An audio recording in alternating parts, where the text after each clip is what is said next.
mechanism to affirm and protect the rights of First Nations children and families is one step in a series of many required to restore First Nations jurisdiction.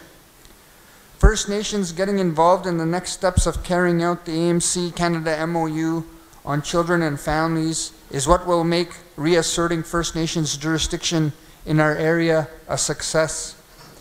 The AMC has several initiatives in place right now that are helping to move the process forward.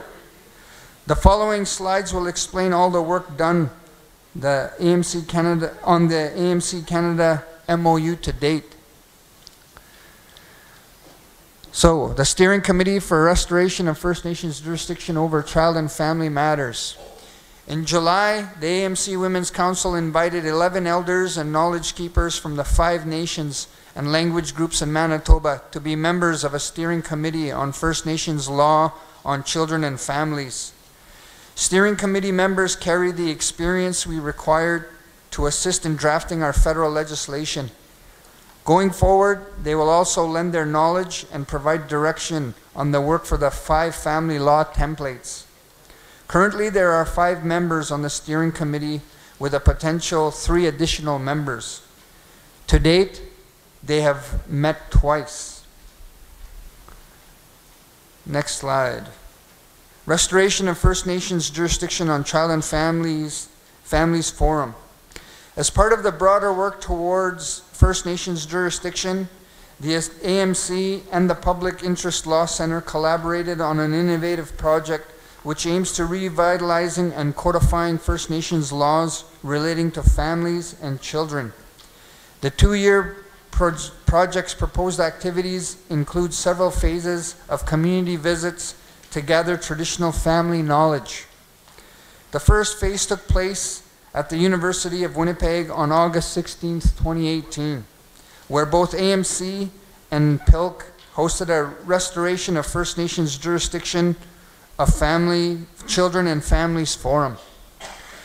During the forum, we asked participants to break into groups respecting the 5 nations, language groups, to discuss what family law is and how to apply family law. We wanted to know things like, what traditional family practice does your nation hold? What are the expectations for your nation's members when it comes to caring for each other, and specifically for your children? And what does a First Nation system for your child and family wellness look like to you? We gathered the knowledge participants hold about the way things used to be. To help us begin developing family law templates for our 5 nations. This will form the basis for a First Nations child and family wellness system where we hold and exert sole jurisdiction over our children. Kiwewin, closer to home. From December 2016 to June 2017, the AMC completed Kiwewin, Our Way Home, Manitoba's First Nations engagement. This was a First Nations-led initiative to develop a First Nations CFS reform options that respond to the Canadian Human Rights Tribunal decision. The Kiwewin report was endorsed by the ECC in September 2017, and one of the report's main recommendation called for the restoration of First Nations jurisdiction over our children. Responding to this recommendation, the AMC conducted secondary community visits this past month. Kiwewin, closer to home, is a continuation of the first community visits held with First Nations to talk about traditional family law, customary practices for child rearing, and reasserting First Nations jurisdiction over our child and family matters.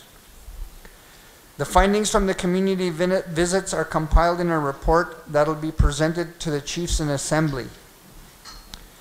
Kiwewin, closer to home, slide 8. From August 27th to October 5th, the AMC arranged 15 community visits. We had 4 teams of 2 visiting communities from each quadrant of the province. Official invitations were extended to 20 First Nations not already visited in prior work during the first community visits.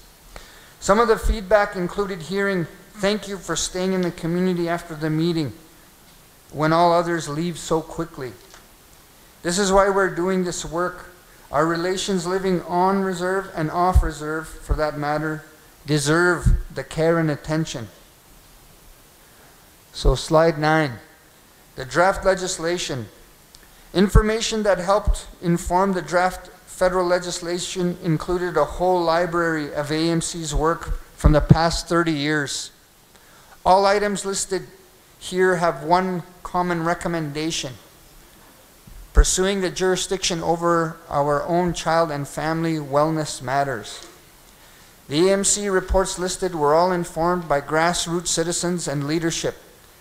The recommendations are their own.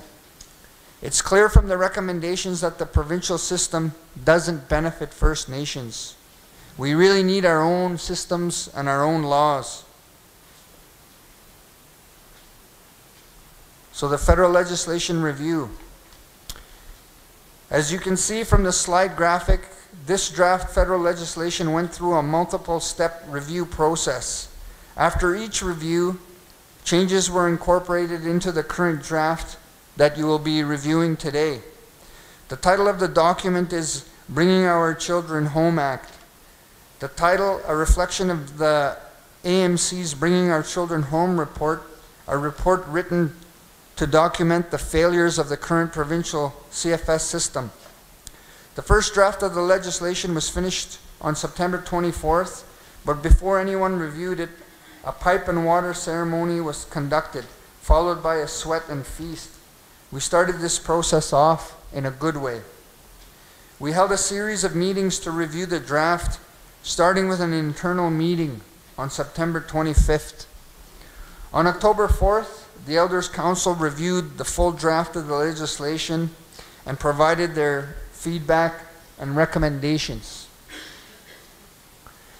The steering committee met on October 5th to review the draft legislation, but were unable to go through the full document, and they scheduled a second review on October 17th. Then the Women's Council met on October 9th and completed their review, and the ECC reviewed the full draft on October 10th. One of the last meetings to review all incorporated changes was held on October 18th at the Turtle Lodge. Before presenting the documents to Chief and Assembly today, the Elders Council requested one more review, and that brings us today. Chiefs and Assembly reviewing the draft legislation so we can incorporate any of your changes before submitting the draft to Canada. This draft legislation has gone through 8 reviews in 1 month, 9 counting your review. It's a document informed by grassroots citizens, knowledge keepers, leaders, and elders. So the 5 Nations family law templates. During the restoration of First Nations jurisdiction of Children and Families Forum, participants lent their knowledge, drawing from their nation's histories and the stories to unearth traditional family practices. We'll begin the process of drawing out underlying principles that will form the basis for adaptable family law templates for our 5 nation groups. This is a First Nations approach to addressing the CFS crisis in Manitoba, pursuing jurisdiction over our own children. The AMC is in the process of hiring 5 family law coordinators. To date, we've hired 3 coordinators, 1 Anishinaabe, 1 Dene, and 1 Cree, Niidoak. The family law coordinators get their direction from the steering committee, and they're responsible for collecting and analyzing information on how our 5 nation members manage family and child matters. They'll coordinate community visits and drawing family law principles from information gathered and develop adaptable template laws for each nation. The template family laws will be used as a guide for First Nations to develop their own laws. First Nations can use the template as is or adapt it to their own community traditions and customs, or incorporate the law that they already have in existence. So moving forward, in Manitoba, we have a unique opportunity to reassert First Nations jurisdiction over our child and family matters. We have a long history of resolutions and reports that supports the work we're doing. The overarching legislation supports the development of our own First Nations laws and systems for child and family wellness. It will supersede provincial CFS legislation. This is a First Nations-led solution informed by grassroots citizens. The 5 family law templates are an opportunity for First Nations to revitalize our traditional practices and customs in caring for our children. When devolution happened in 2003, the provincial CFS standards began to apply on reserve. First Nations leadership was very much aware that any devolution of authority to the newly created First Nations CFS agencies was simply delegated authority from the province. We were just administering the provincial system. Leadership knew this was an interim step until we could develop our own system. Today, the conditions exist where Manitoba First Nations can move forward with the work of asserting and restoring jurisdiction over our children. This isn't something we ever surrendered. Let's take advantage of this current environment, move forward with and finish the work that our past leaders have worked towards for the past 30 years. In closing, the AMC Women's Council oversees the work for the 5 Nations family laws and the draft of federal legislation. I am pleased to introduce Chief Batson, who will take you through the review of the draft legislation now. And just chiefs, and just for posterity and for our own acumen, I want to commend our staff and the work that our technicians have done, and I want to acknowledge the Assembly of Manitoba Chiefs for supporting our Children's Advocate, Family Advocate unit, because they've become experts and they've been able to assist many of our communities on a variety of issues. And one of the things that they had done was trying to bring warning on some of these concepts or some of these developments that the province has unveiled to some of our communities and some of our agencies. And one of them was the block funding arrangements that were presented to our agencies. And at the time, we had recommended that we take heed and we be careful before accepting those provincial constructs. And now we're being solicited. Our office, our people are being asked, because now the agencies who had signed onto those systems want our help, because they too now see that those block funding arrangements were actually not adequate in what we needed to do for our communities. So I just wanted to state that for posterity and for the record, and I want to commend the chiefs for the continual support. And I know that it's difficult, but this is such an important issue, and I know that if we continue our commitment in the direction we want to go, we will achieve the results that we desire. So again, thank you for all the technical people for doing the work, and for the Women's Council for being so vigilant and continuing to persist on such a important matter. So, now, thank you. We'll have Chief Batson.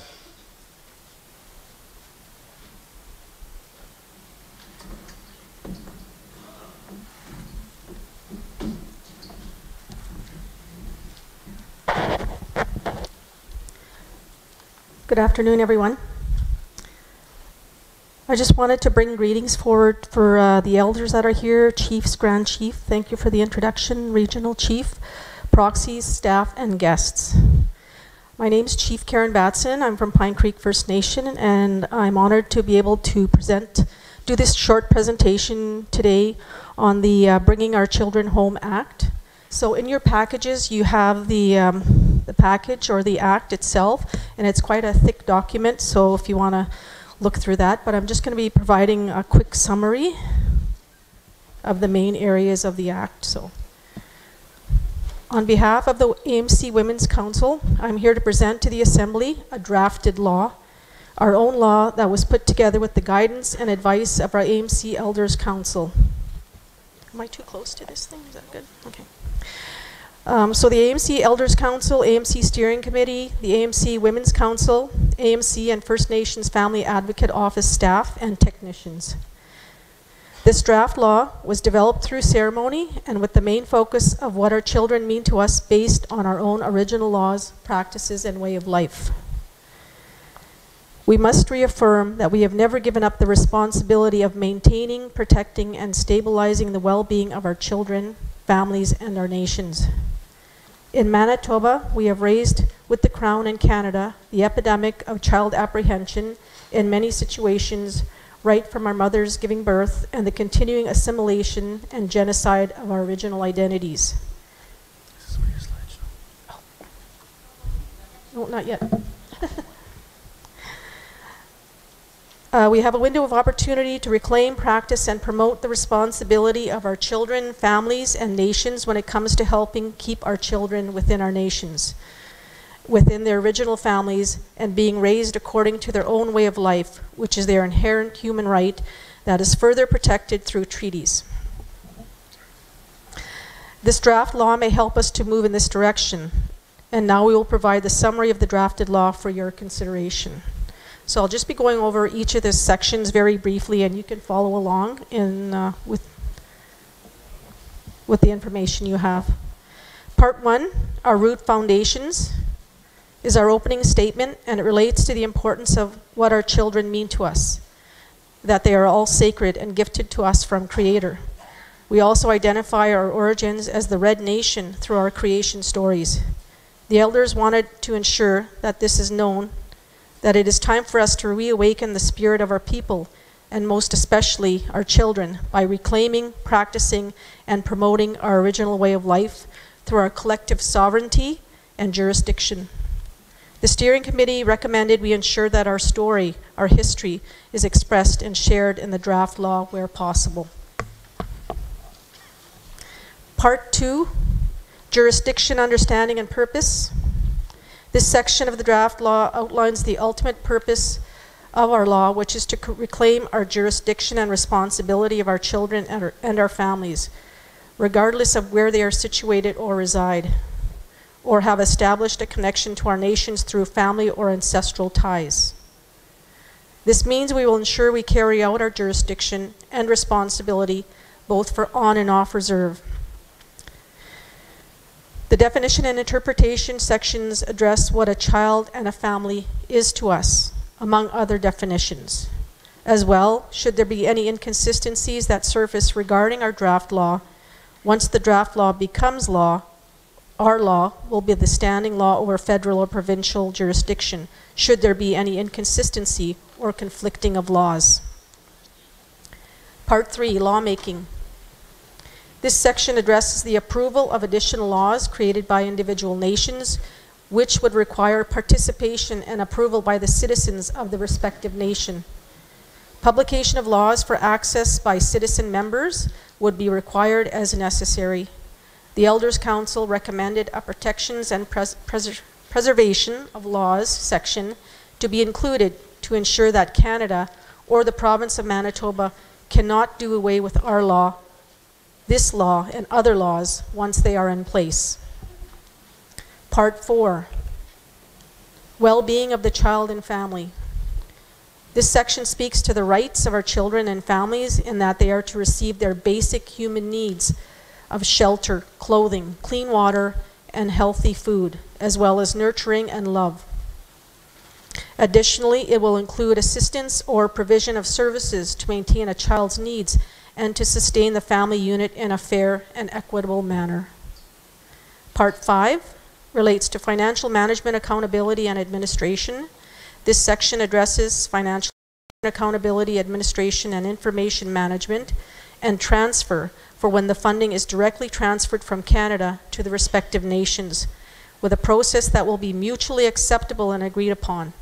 Management, accounting, administration, and transfer of information measures will be carried out according to established existing measures and standards, which will ensure the integrity of the responsibility of our children and families is maintained by a respective nation. Part 6 looks at solving differences. This section will require a nation to create conflict or dispute resolution mechanisms with their nations instead of using the provincial or federal courts. A grandparent or elder council could be established by a nation to address issues that arise concerning the responsibility of children and families. The elected leadership of the nation would be vested with appointing this panel. Part 7, Other Matters. Amendment of this act requires the approval and consent of the nations of Manitoba. Review of this law would take place every 5 years or as required. Annex A, Historical Background and Timeline. This section tells our original stories: creation, Great Binding Law, 7 Sacred Guides, roles of women, prior to contact colonization, assimilation, residential school, Indian Act, and other laws affecting our peoples. Wabung, our Tomorrow's response to the 1969 White Paper, Aboriginal Justice Inquiry and Child Welfare Initiative, and many other events in our timeline journey that have brought us to where we are today. The Elders Council and Steering Committee recommend we bring our history and original stories along so that we can all learn about the historical impact of our people and share this important information. Sharing and transferring our knowledge is a vital part of who we are. So with that, that's just a very quick summary of obviously the very long paper that you've all received with the Act. And so it goes into much more detail. That's just a quick summary of each of the sections. And so with that, I say thank you for listening to me for that first part. And I still have another presentation to go, but was there any questions or clarification? And I know that some of the staff here will also assist us if there's any questions that you may have. Microphone 11, Chief McDougall. Yes, just want to clarify. There's too many inns in Sinanook. I know you want in, but there's one too many. Please refer to the correct spelling after. Okay, yeah, because that's coming up in the next presentation, so it's a good thing you mentioned that. Mike, thank you, Chief McDougall. Microphone number 26, Chief Easter. Good afternoon, Chiefs, Chief Easter, Chief Ma-Mow-We. Just wanted to clarify some of the way, in terms of what we're thinking, I guess. We don't want to reclaim jurisdiction. We always had jurisdiction. We just never really asserted it. When I kicked out CFS from my community, within an hour the minister called. Because he couldn't say no, he couldn't say anything because I kicked him out. Mm-hmm. He says, you have no jurisdiction in my community. And then he says, well, we'll work things out. And that was like 10 years ago. He never called back. I don't know where he's working things out. But anyway, I just wanted to point that out, that we've never really, what are we reclaiming? We're not really claiming it. We always had it. We just had to say, you can't take those kids out. Even today, when I say to CFS, when they come and get our kids, I says, you better not take those kids out. And they can't. Those are our kids. Mm-hmm. You can't take them out. They come and tell me when they're going to take them out, they come and tell me exactly where they're taking them, how long they're taking them, and when they're going to bring them back. Because otherwise, we're in for a fight. I said, I'll have to get my lawyer, because they have to go to court and actually get a court order to take those kids out. There was never anybody there to defend those kids. It's always been one-sided. The courts always listened to whoever was there. CFS had their lawyer there present, but there's nobody to defend our kids. Mm-hmm. Until I said, I'll be there.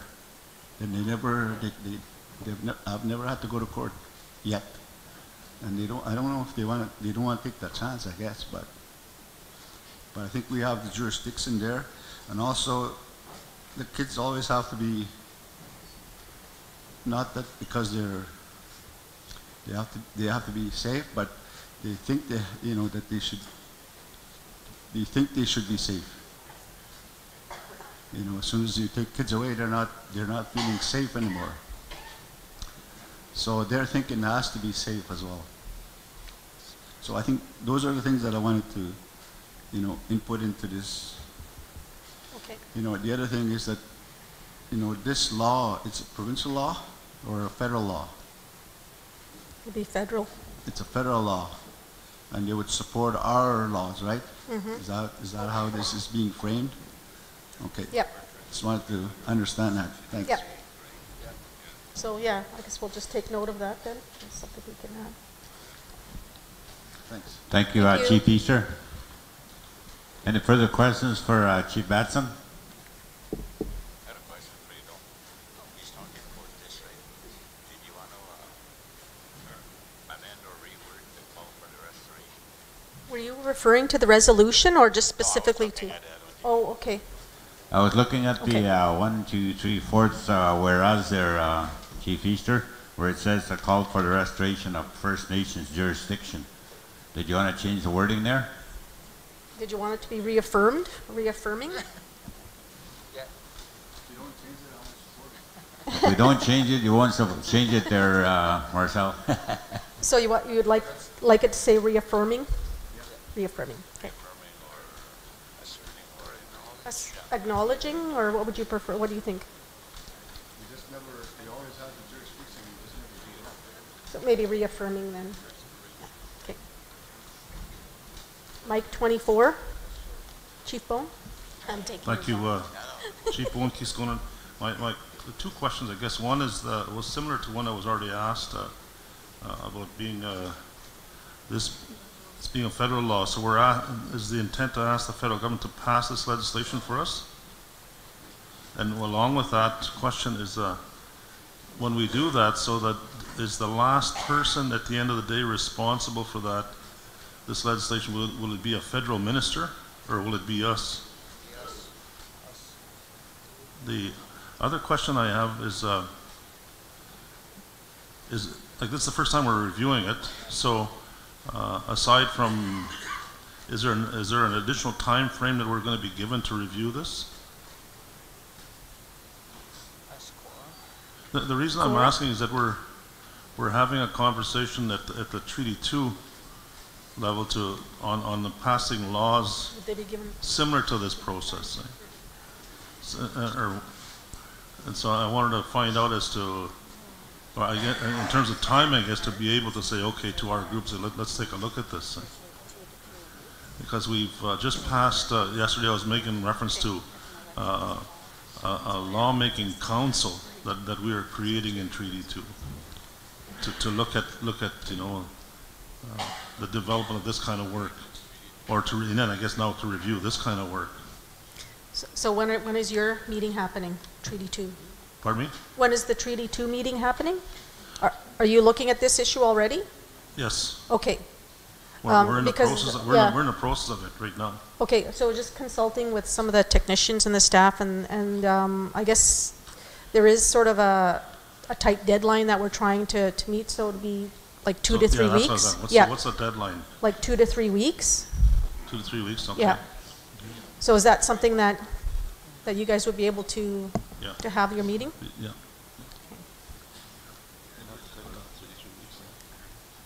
Microphone 15. Yeah, Chief Henderson calling. Just a couple comments I think that I need to make. And you probably read in the paper yesterday that on the Globe and Mail about the province of Manitoba and the block funding that is causing a lot of problems for the agencies here in Manitoba. So understanding that issue of being federal legislation, so the province won't be getting transfer payments on behalf of our kids then? Is that what this is going to be? Yeah. Okay, good, because there's an article in the Globe and Mail, And also the Cindy Blackstock issue that's on the Globe and Mail also, right, where the provinces haven't complied even with Jordan's principle, right? So there's all those little issues that we need to be aware of and be cognizant of, because when we start legislating this, the province shouldn't have no jurisdiction then. Yes.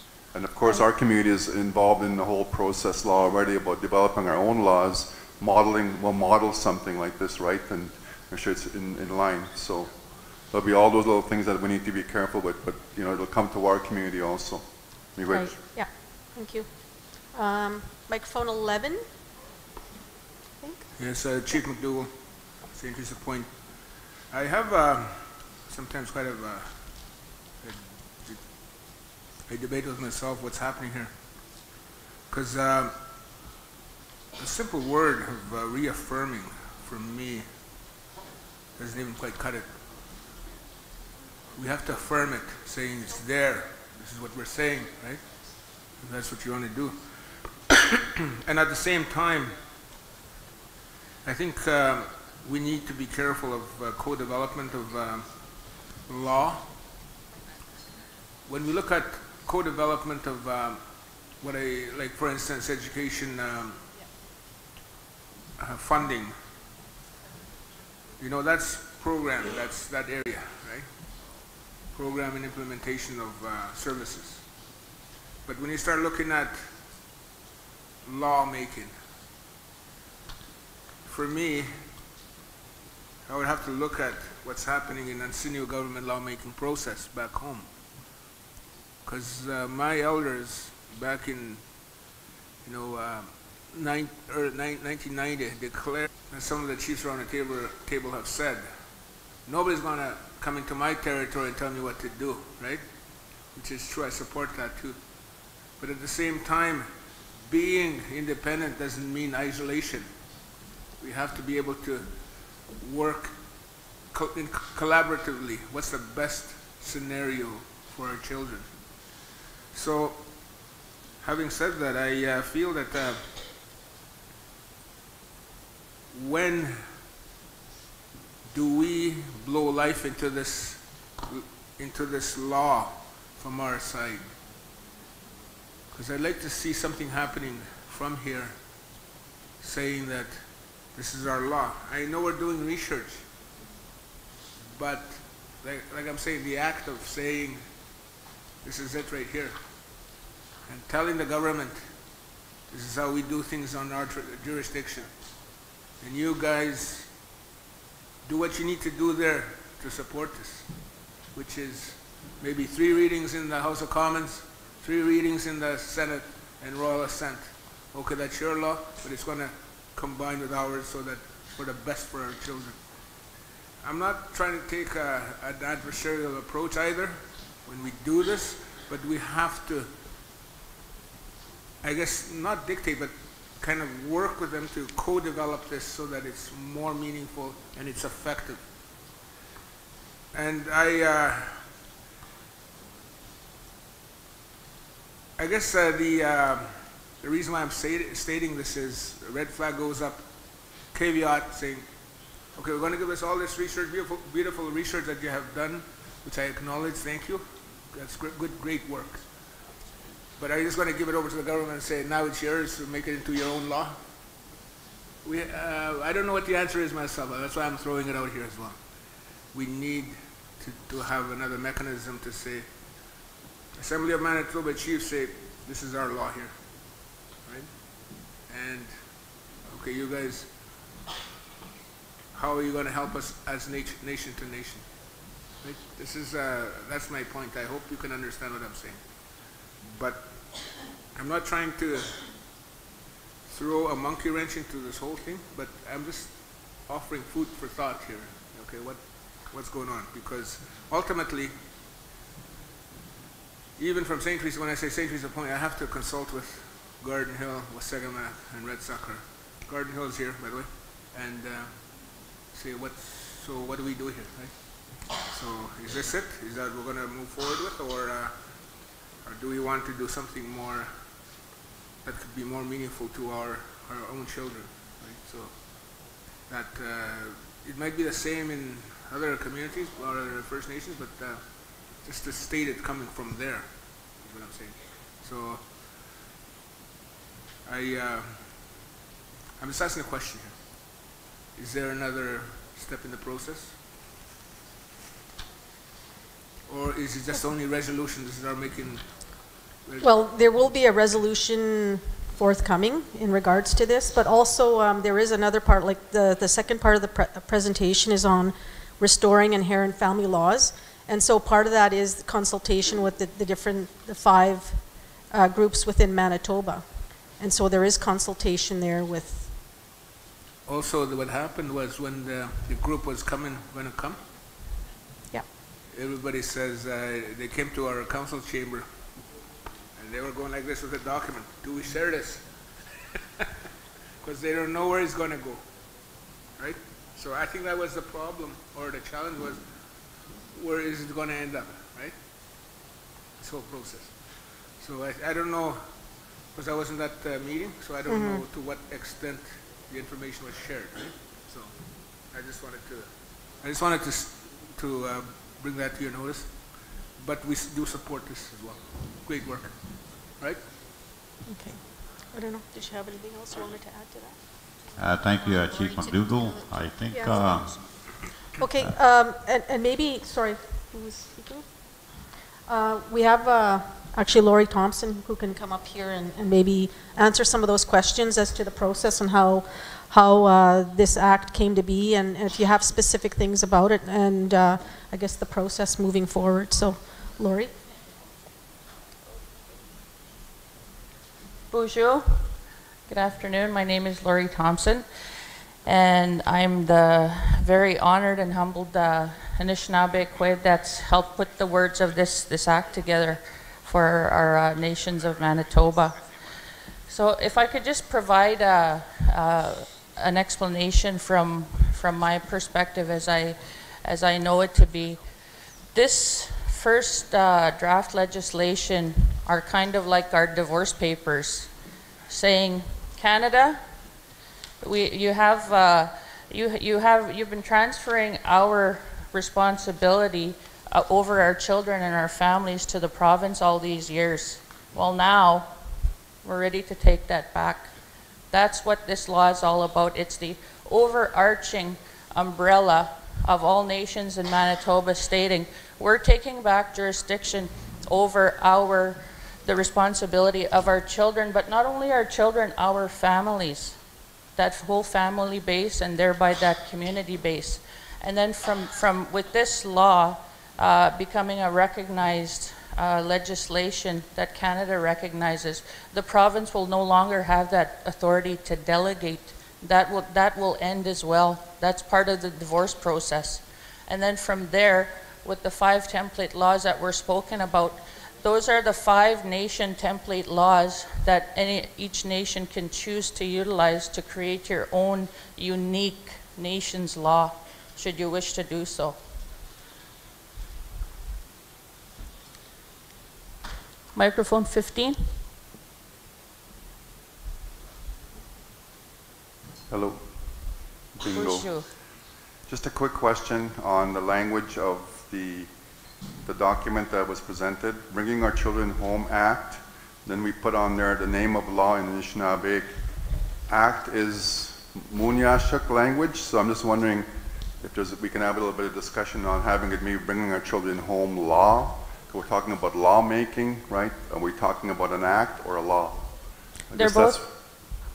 I don't like the one term, that's why we use in our community the law, like our process law, our education law, not an act, because that's the Munyashuk language, right? So just a food for thought.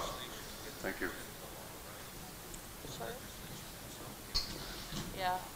Yeah, it's used interchangeably when we speak about law and act, and there was some discussion on that. So for the time being, it was named act instead of law. And they also refer to our laws as codes. Like we have membership codes, land management codes, and realistically, they are laws.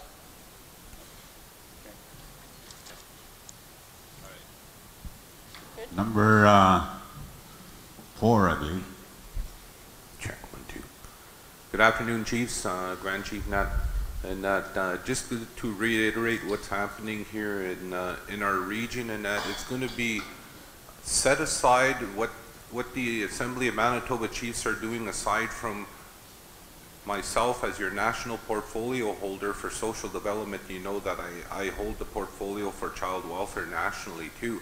So this is part of the work that we've been doing too at the National Advisory Committee, as well as working with our legislative working group, where you as the chiefs have given that mandate through our chiefs in assembly at various AFN assemblies and that. And so what we've been working on is the same thing as what Manitoba is working on through the Assembly of Manitoba Chiefs, is working on legislation that be introduced in 2 or 3 weeks also too. But in stating that, the ultimate authority at the end of the day lies within the nations and the sovereignty itself, and that these legislative pieces that are being introduced are going to be going through various readings in the houses, where amendments are going to be coming forward from respected regions and bodies, and as well as individual nations and those that represent those nations. So through first, second, and third reading, before it goes to the Senate, there's going to be various committees that will be established,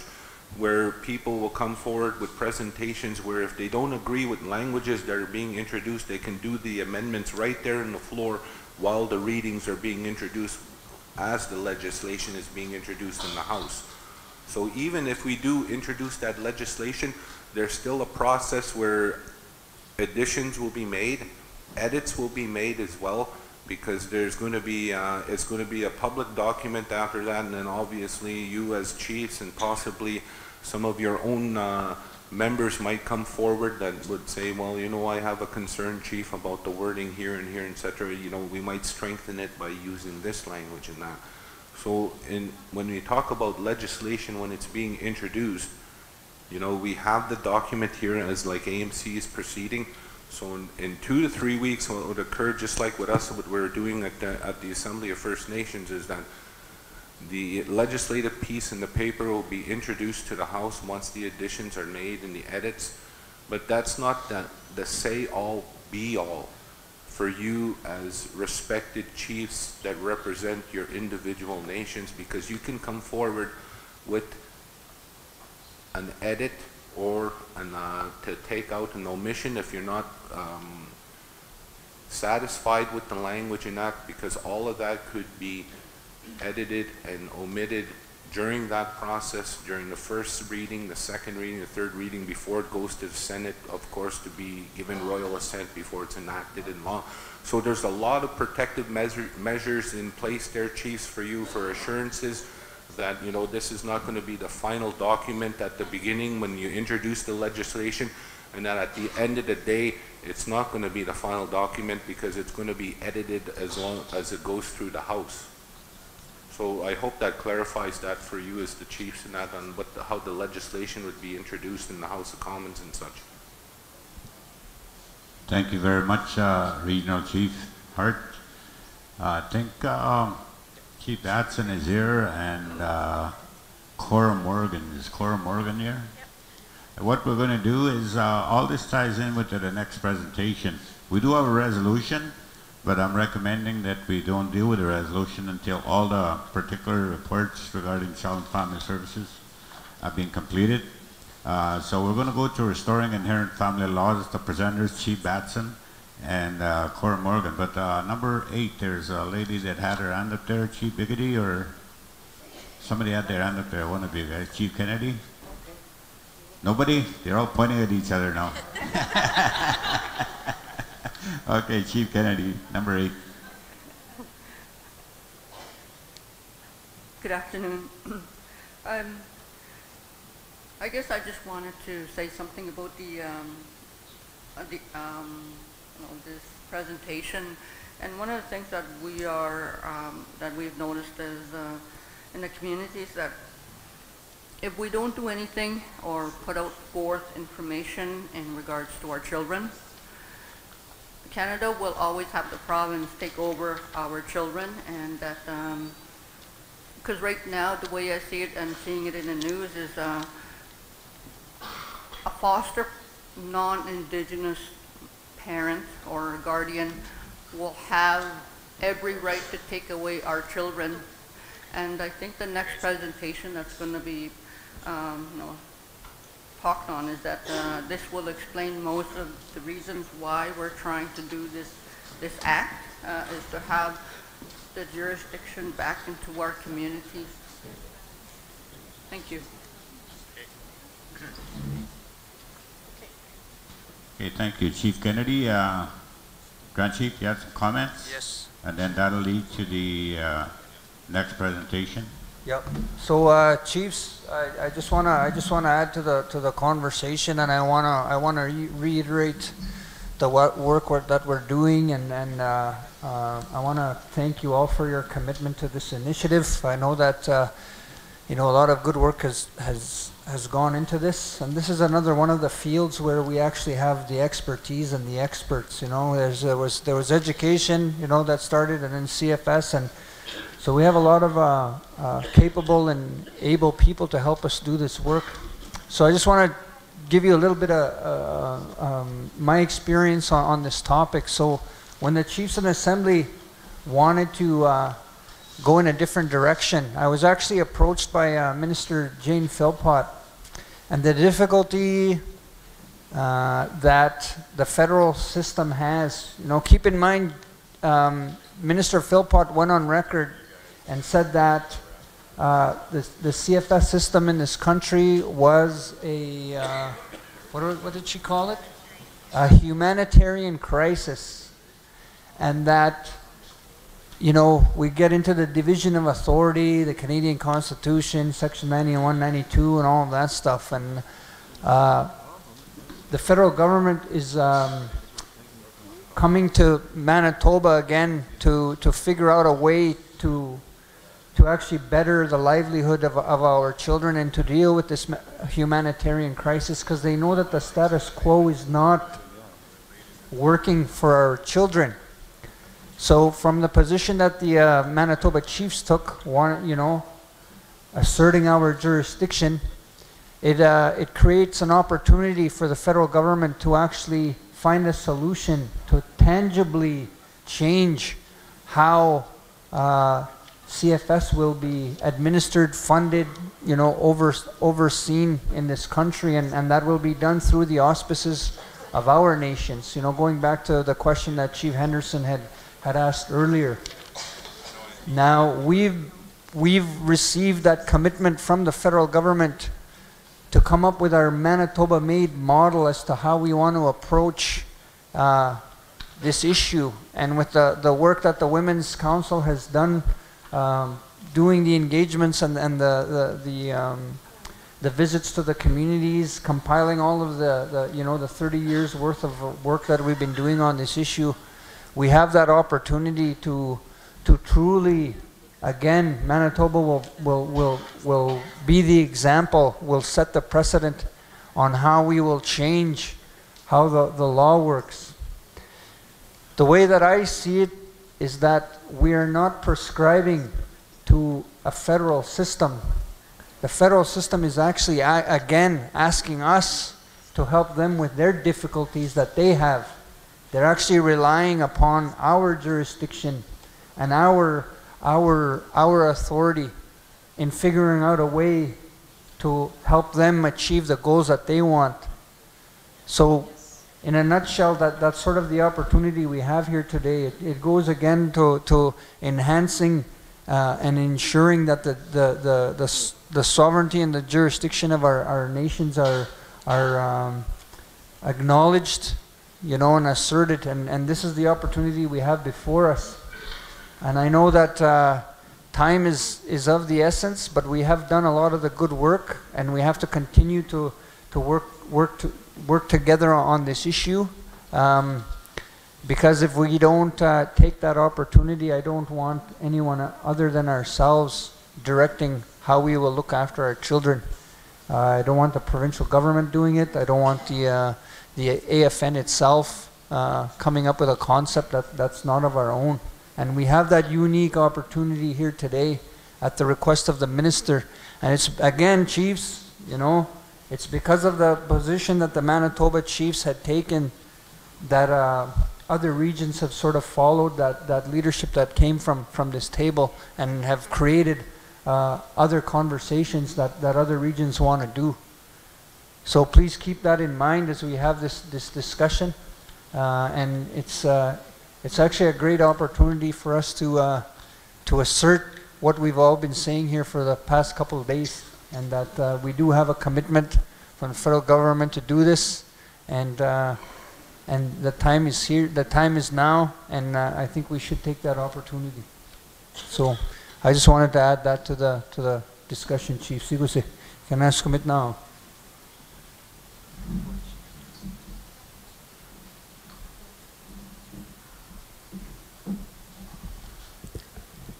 Okay, so hopefully that's clarified some of the issues that you may have, or questions that you may have had. So we'll probably have a little bit more time at the end of this presentation if you have any other questions that come up during that time. So do I have the little clicker? Are you clicking it for me? Okay, good. All right. So we're looking at the Restoring Inherent Family Laws. So there is a PowerPoint up for this presentation. So basically, initially I'll just kind of review some of the main points as Grand Chief had already alluded to in his presentation. But when we look at Manitoba statistics, we have over 11,000 children in CFS care, 90% of which are Indigenous. Manitoba Chiefs in Assembly endorsed the MOU on child welfare between AMC and Canada in November of 2017. The MOU is a First Nations approach to addressing the CFS crisis in Manitoba, pursuing jurisdiction over our own children, and so that's why this law is being introduced here today for you to look at. Broader work towards First Nations jurisdiction involves the AMC and Public Interest Law Centre collaborating on a 2-year project that aims to codify First Nations family laws. The project includes several phases of community visits. The first phase held at the University of Winnipeg on August 16th of 2018. Forum participants are grouped into the 5 nation groups, Oyate, the Dene, Anishinaabe, Anishinaabe. Did I get that right without the extra in? And Nehethawak. My apologies if I didn't pronounce those right. So just looking at the forum structure that took place in August, there were a number of questions or questions that were posed to the different groups. And you'll see those listed up above. So we looked at what is First Nations family law, what kinds of issues does First Nations family law deal with, how is the concept of family traditionally structured, so within the different 5 different nations. Historically, what were our responsibilities to our children from family members, extended family members, and also from the community at large. The current CFS system provides prevention services only once a child becomes part of their system or under CFS scrutiny. And historically, how did your First Nation provide prevention services? Or what traditional family practices were in place within your First Nations to ensure children were well cared for when their parents were unable to care for them? So we were looking at what systems were traditionally in place to deal with that. How have these traditional family practices changed over the years, and what mechanisms are needed within Manitoba specific federal legislation to protect Manitoba First Nations from provincial CFS system?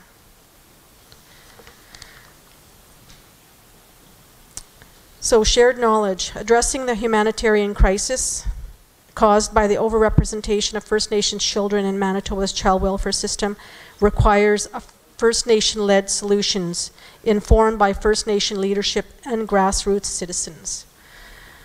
So just looking at the various cultural groups, just quickly go over some of the main highlights from each of the groups and what they, the information that was provided during that forum. So over the Anishinaabe, they talked about clan responsibilities, roles, 7-circle clan system, operating as a community and a family system. They looked at the child as the center of the community of care. People were taught to respect, acknowledge elders from a young age. Our laws must be in our own languages. Each family member has a responsibility to the child. The family would care for children when parents could not. The women organized activities with the children, keeping them safe, occupied, and learning responsibilities to the family and community. And when we discussed federal legislation They felt it was important and that they must enable customary care practices that were outside of the provincial system intrusion. Okay, the next group was the Anishinaabe. So with their group, they emphasized that grandparents played a huge role in child rearing. Mothers taught daughters independence.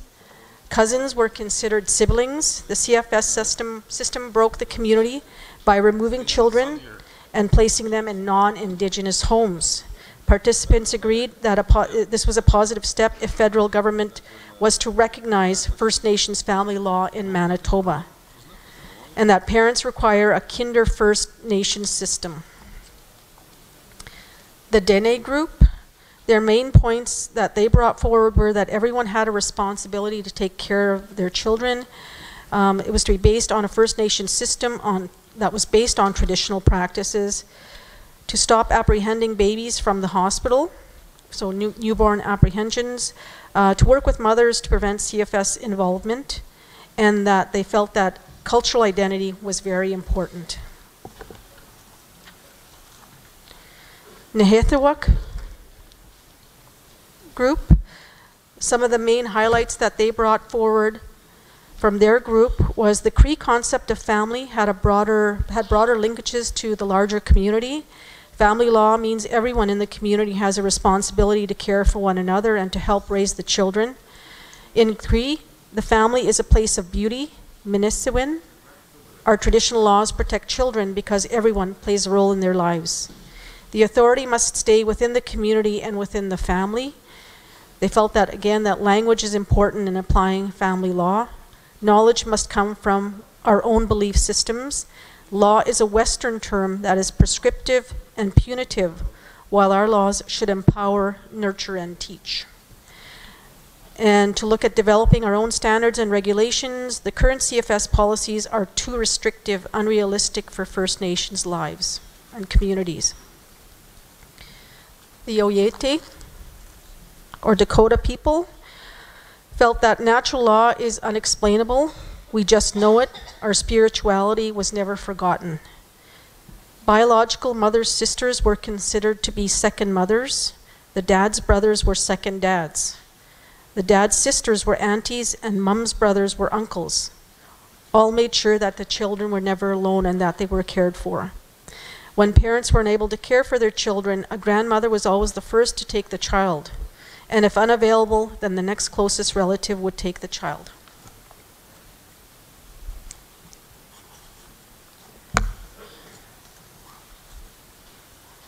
Oh, there's a second page to that one, I think. So following along with Dakota, there was also, they felt that Oyate female members were held in high regard. All mothers raised babies at home. The older children had a responsibility to help care for the younger ones. Parents responsible for children until the government took that responsibility away from them. Families do not want to be foster parents because they fear the CFS system. And lastly, First Nations had poverty, but they did not know poverty. There were no jobs, but they lived off the land.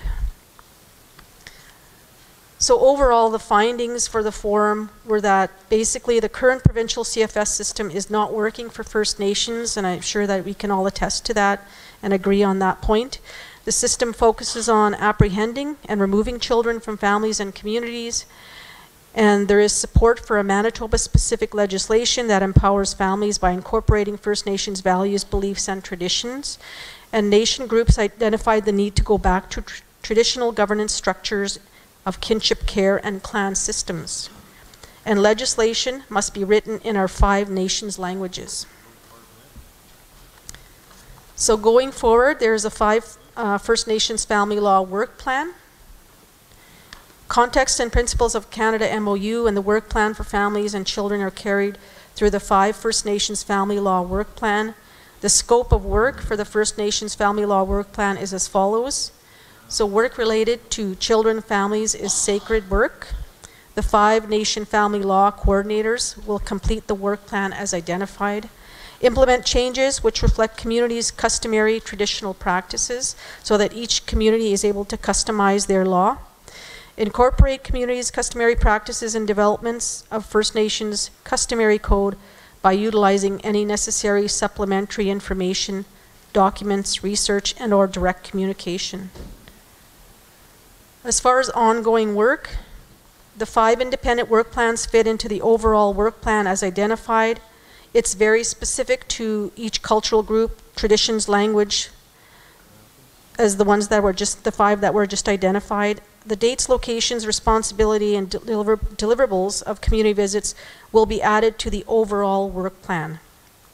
Development of questions or topics for discussion for community visits are as follows.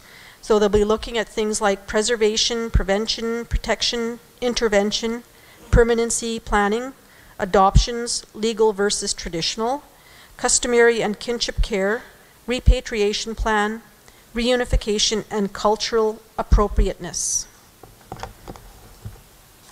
As far as deliverables, we're looking at creation of program manuals for children in care manual, a child abuse manual, standards and regulations, training and education, restorative justice, raw data, so statistics, and translated documents. Activities related to deliverables include research literature review, including work completed by PILC, scheduled meetings and dialogue, community visits, 3 communities, ceremonies, sacred work, develop documentation, materials for community visits, brochures, and media presentation. Interviews to include focus groups and be interactive. Leadership, elders, specific program authorities, such as Jordan's Principle. Key interviews, children, youth, other groups as appropriate, including special needs. And funding via draft proposals looking towards full implementation of Bringing Our Children Home Act, which was just covered in the last presentation. So with that, I say thank you for your attention, and if there's any questions, maybe I can answer them or some of our technicians here can answer them. So.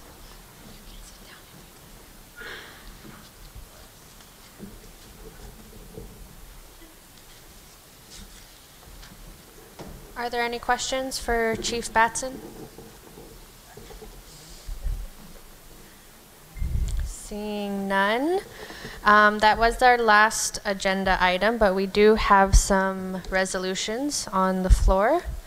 So we will start with, and they're all pertaining to the last couple presentations we heard from Chief Batson. So we'll start with 08. Regarding endorsement for restoration of First Nations jurisdiction of Children and Families Forum report. The resolution reads, whereas the Assembly of Manitoba Chiefs in Assembly.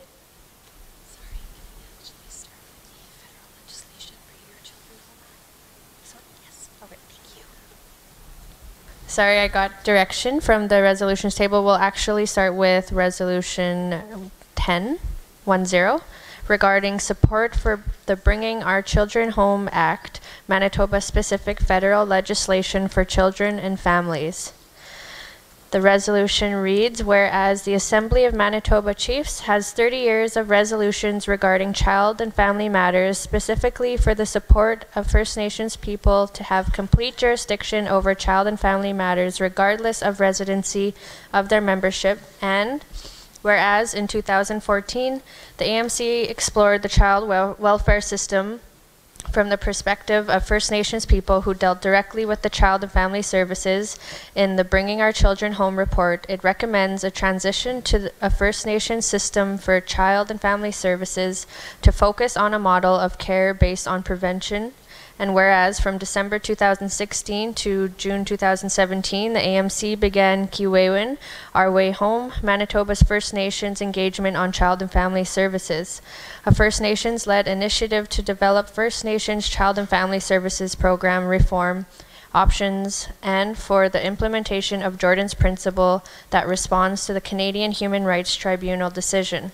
The Kiwewin Engagement Manitoba First Nations Child and Family Service Reform and Kiwewin Engagement Manitoba First Nations Jordan's Principle implement reports were endorsed by the Executive Council of Chiefs in September 2017. And whereas the Kiwewin report on child and family service reform had 10 recommendations, one that called for the restoration of First Nations jurisdiction over children and a First Nations led to design and implement a system based on First Nations original systems of child rearing, education, and nurturing of the spirit in order to break the cycle of past failed child welfare policies. And whereas in November 2017, the Chiefs in Assembly passed resolution November 17.02 Memorandum of Understanding between the AMC and Canada on child welfare to develop a process to renew a nation-to-nation and government-to-government relationship, including inherent jurisdiction in the area of families and children. The MOU was signed on December 7, 2017 in Ottawa, Ontario, and whereas in March 2018, the Minister of Indigenous Services Canada met with the Grand Chief of AMC, MKO, and SCO to discuss an opportunity for Manitoba First Nations to have their own specific federal legislation. And whereas Kiwewin, closer to home, in the second phase of Kiwewin, Our Way Home, where AMC staff visited 15 First Nations from August 27 to October 5, 2018, to have open discussion on First Nation laws on children and families, looking at what already exists in First Nations and how we can restore First Nation jurisdiction on children and families. The information gathered from the community visits contributes to the work of the AMC Canada MOU, and that will see First Nations exert jurisdiction in the area of children and families. And whereas in March 2018, the AMC Women's Council developed Setting the Foundation for Change, a strategy towards First Nations jurisdiction of children welfare in Canada. And whereas the AMC began drafting Manitoba-specific federal legislation, and before anyone reviewed the document, it was taken to ceremony on September 24, 2018, with a pipe and a water ceremony followed by a sweat and a feast. And whereas the draft federal legislation was reviewed by the AMC Women's Council, Executive Council of Chiefs, and twice by the AMC's Elders Council and Steering Committee for the Development of First Nations Family Law. Therefore, be it resolved that the Chiefs in Assembly endorse the draft federal legislation Bringing Our Children Home Act that will be implemented in Manitoba as an overarching Manitoba-specific legislation that will empower and give effect to the 5 template First Nation laws on children and families. Further, it be resolved that the Chiefs in Assembly direct the Grand Chief to inform Canada, specifically the Department of Indigenous Services Canada, about the AMC Chiefs in Assembly endorsement of our Manitoba-specific federal legislation. Finally, be it resolved, the AMC's Women's Council will review any revisions made to the draft legislation. The agreed-upon final version of the draft federal legislation will be endorsed by Manitoba Chiefs in Assembly. This was moved by Chief Karen Batson from Pine Creek First Nation, and second by Chief Betsy Kennedy from War Lake First Nation. Does the mover wish to speak on the resolution? Microphone 17. Okay, Chief Batson, Pine Creek First Nation. I think it's fairly straightforward, just it ties into the 2 presentations that I just finished, but basically, as I mentioned, our children are still being taken into care. We have over 11,000 children in care. So I think it's about time that we try to move this forward, and this is our opportunity. We have a draft of a law, so we're looking for support to move that forward. The Women's Council have been working on this portfolio for the last 2 years, and we've been doing a lot of work on it, as well as other people. So I think we're just here to look at moving this forward as quickly as possible. Miigwech. Thank you, Chief Batson. Chief Kennedy, microphone 8. I just want to say that for the resolution, we do ask for your support, and this is for our children in the community, and I do thank you. Thank you, Chief Kennedy. Any discussion? Microphone 11, Chief McDougall. I just wanted to ask, Chief McDougall, Saint Point, I just wanted to ask what takes precedence here, the written text or the verbal presentation from the chair? Because you read that setting the foundation for change strategies towards First Nation jurisdiction of children welfare in Canada. On the second whereas on the second page. So it's only in Manitoba, right? So, as you read Canada, I don't know if anybody else picked it up. Microphone 17. It's supposed to be Manitoba, right?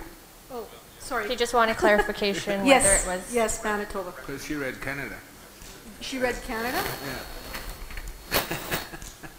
So I was just wondering, okay, what was In the third paragraph? Second paragraph. Second page. Jurisdiction of children welfare in Manitoba. In the presentation it was said in Canada. So I think Chief McDougall just wanted clarification. And I do support this resolution. I'm speaking in support of this resolution.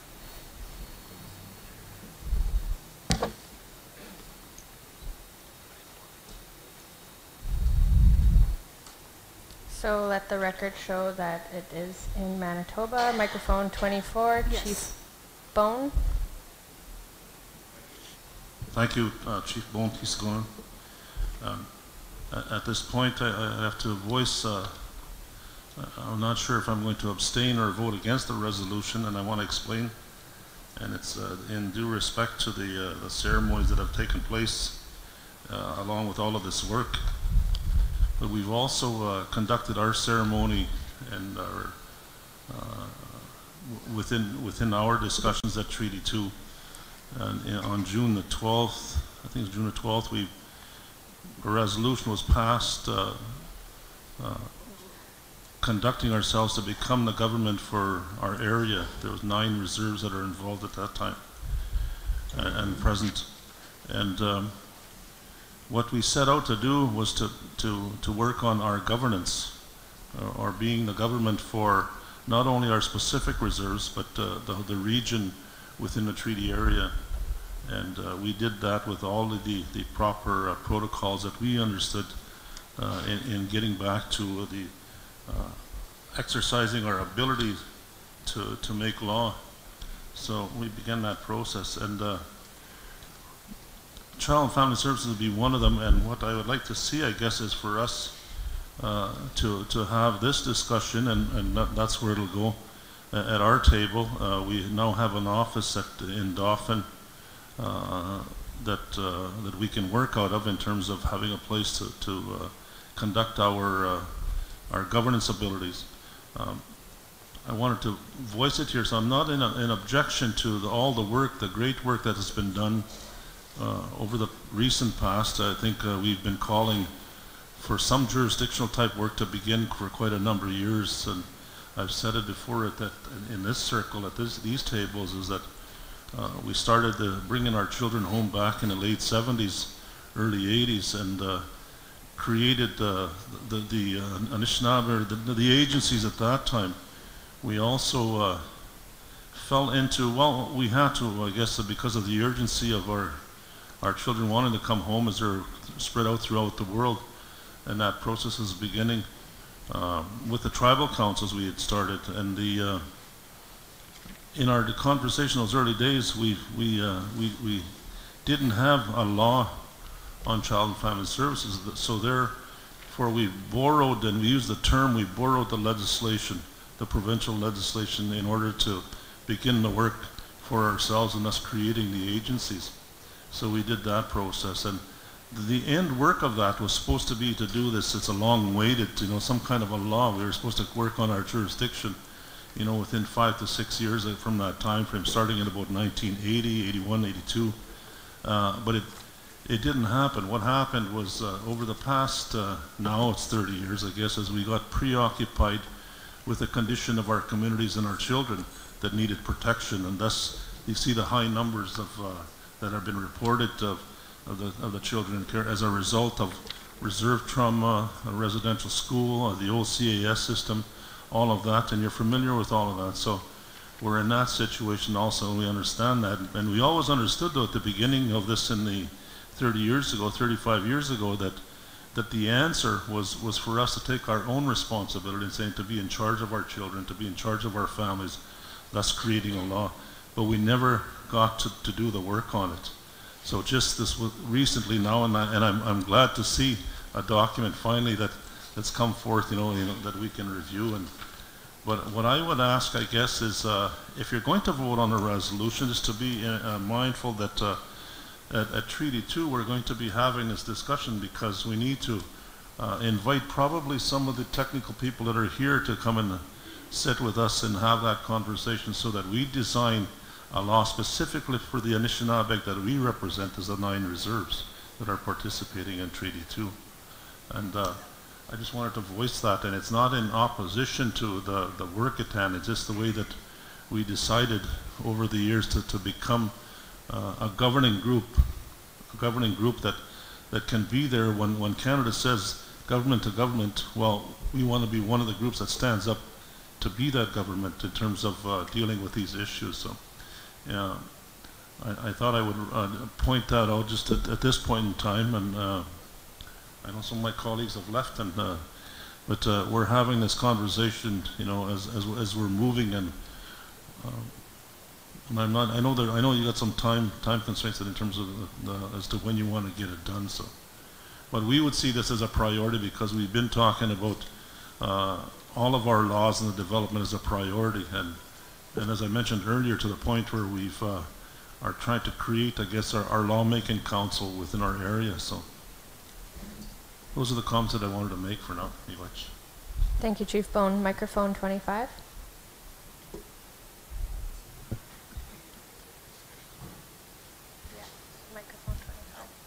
Yeah, microphone 25. That's it. My name is Sophie Lockhart. I'm proxy for Fox Lake. I'm also a band counselor. Anyway, I'm just looking at this, the presentations that were just done. I did work for Hawasis years ago.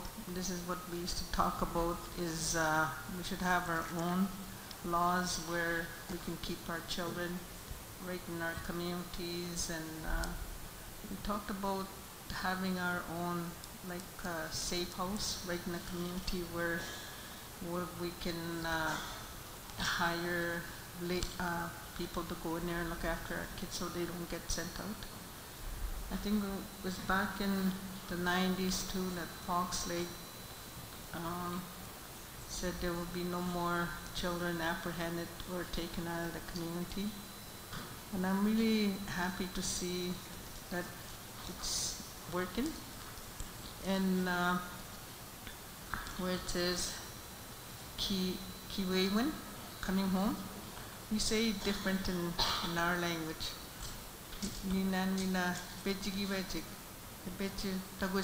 That's how we would say it. And I guess I was one of the ones, my children were apprehended too back in 1985, because I did a lot of drinking and stuff, and they were apprehended. And to this day, I said, well, how could drinking? I haven't drank since. I had 33 years a couple of weeks ago, and today I look after, well, I'm really helpful towards our community. I'm also considered an elder, but I don't think of myself that way. I'm a senior, and I know elder has like different, you gotta earn it, I guess, to be an elder. It's the way I look at it. And I'm really happy that I'm here. I was elected to be on council, but going on 2 years now, and I really enjoy working with the people of Fox Lake and meeting other people. And that's all I wanted to say. Thank you. Thank you, Councillor. Microphone 8.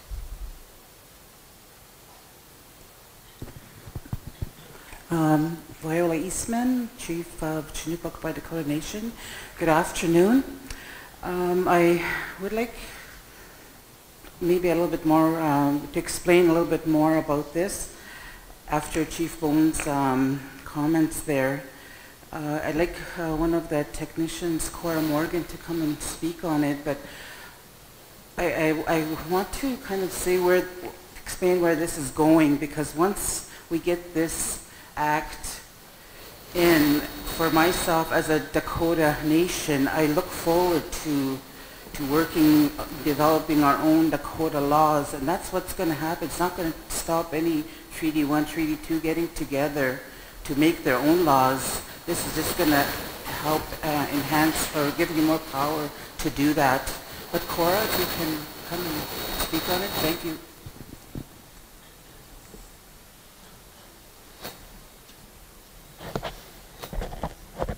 When this opportunity was first presented, the way that it was described was that it would be a mechanism of the federal government that would empower our First Nation laws.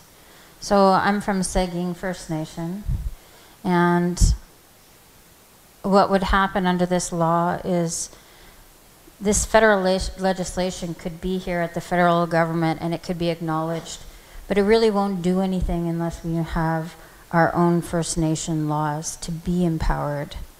The mechanism at the federal level will empower our family laws so that they will supersede provincial law. That's the way I describe it.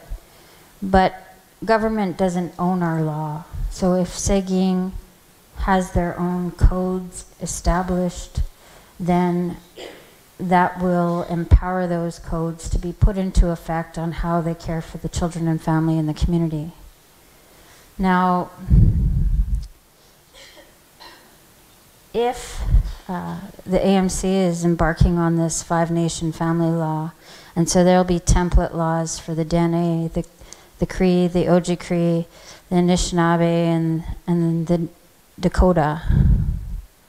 And so we have a team. It's going to end up being about 7 people who are going to do the work.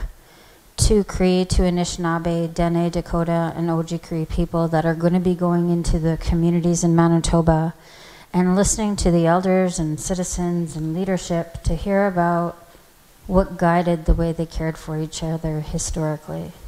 And so I think to my own community, there used to be support systems in place. There was a home where if a woman was in need of protection, she knew that was a safe place.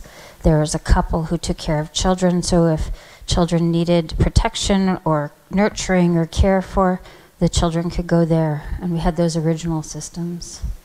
Those original systems are ours. They're going to stay in our communities. And even though we have this federal law, this Bringing Our Children Home Act or law or whatever we call it, it's just going to be a mechanism at the federal government that will help us to reassert, or, and I know that we're hung up on some of those words, but it was really complicated when we met with the steering committee and the elders. We know we never gave our children up and our right to be able to care for them, and so there's all these complexities in the language. And so we never gave up those rights. And so that law that Saging develops, they can either take what the AMC has developed as the Anishinaabe template law and say, okay, yeah, that's good enough for us. We'll use it as is. They can say, no, we have our own, thank you, but no thanks. We're going to put ours in place. Or they can take the template and say, okay, well, some of it works for us, but some of it we need to change. And it's not for government to ratify. It's something that will be ratified, consulted, and decided upon at the community level as to what it is. And this act, or this law that we're putting forward now, is just the tool that empowers our law. And I know that we could assert our own laws, but, you know, at the end of the day, we're at over 150 years of steady policy that has been in effect by government that allows for them to steal our children. And you know, since we started this work, There's a long base of AMC work and Chiefs work over the last 30 years. In the last 3 years, it was really ramped up by our chiefs in assembly to bring this all forward. But since we've been working on this at the end of October, there's been lots of kids taken. There was one weekend where 30 of our children were taken. Last week, our office got a call, 4 newborn babies were taken. So all of this is urgent. And, you know, I'm here at the assembly, but I know since I've been here that, you know, there's been families that have been coming to our office in Winnipeg for help. So, you know, there is an urgency. And, you know, when I think about this, I'm very excited about it. Because after 150 years, there is this opportunity to have our own ways recognized in a way that's going to be meaningful for our children and families. And last year, when Canada celebrated its 150th birthday, the night before July 1st, the AMC and the First Nations Family Advocate Office and the grandmothers had an evening to recognize our families, and we had ceremony that committed to bring our children home after 150 years. And so the idea of this is not to step on any kind of toes on treaty or any of those other negotiating tables. It's just a mechanism. And right now, if we just have that act, it's not going to be worth anything to us unless we actually develop those laws in our own First Nations. Miigwech. Thank you, Cora. Is there any further discussion on the resolution? Microphone 24, Chief Bone. Microphone 24. Chief Bone, I just wanted to make, I guess, a bit of an additional clarification. I know I used the word treaty. I think that's how we came together in our region, through that door. But the lawmaking that we're talking about is under the Anishinaabe, as the Anishinaabe, under our sovereignty and our ability to assert, you know, who we are and how we look after our children. We've been awaiting and for quite a number of years to begin this process. But when we found the opportunity to be able to take that step, we did that, and it came through the treaty door in terms of us coming together. But the ideal there is to create the Anishinaabe law, which is being referred to. So I'm on the same side of the whole issue of all of this issue.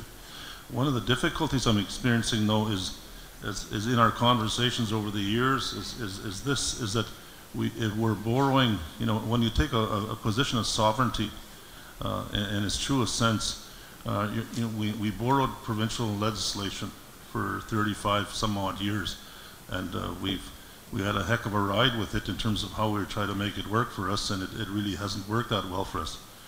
So we said we want something else, and I'm glad that the table has said that. Said, well, okay, there's one option then, is let's go back, but we're taking it from the province. The way I recognize what we're doing is we're taking it from the province, and then we're giving it to another entity, which is the federal government, to empower us to say, okay,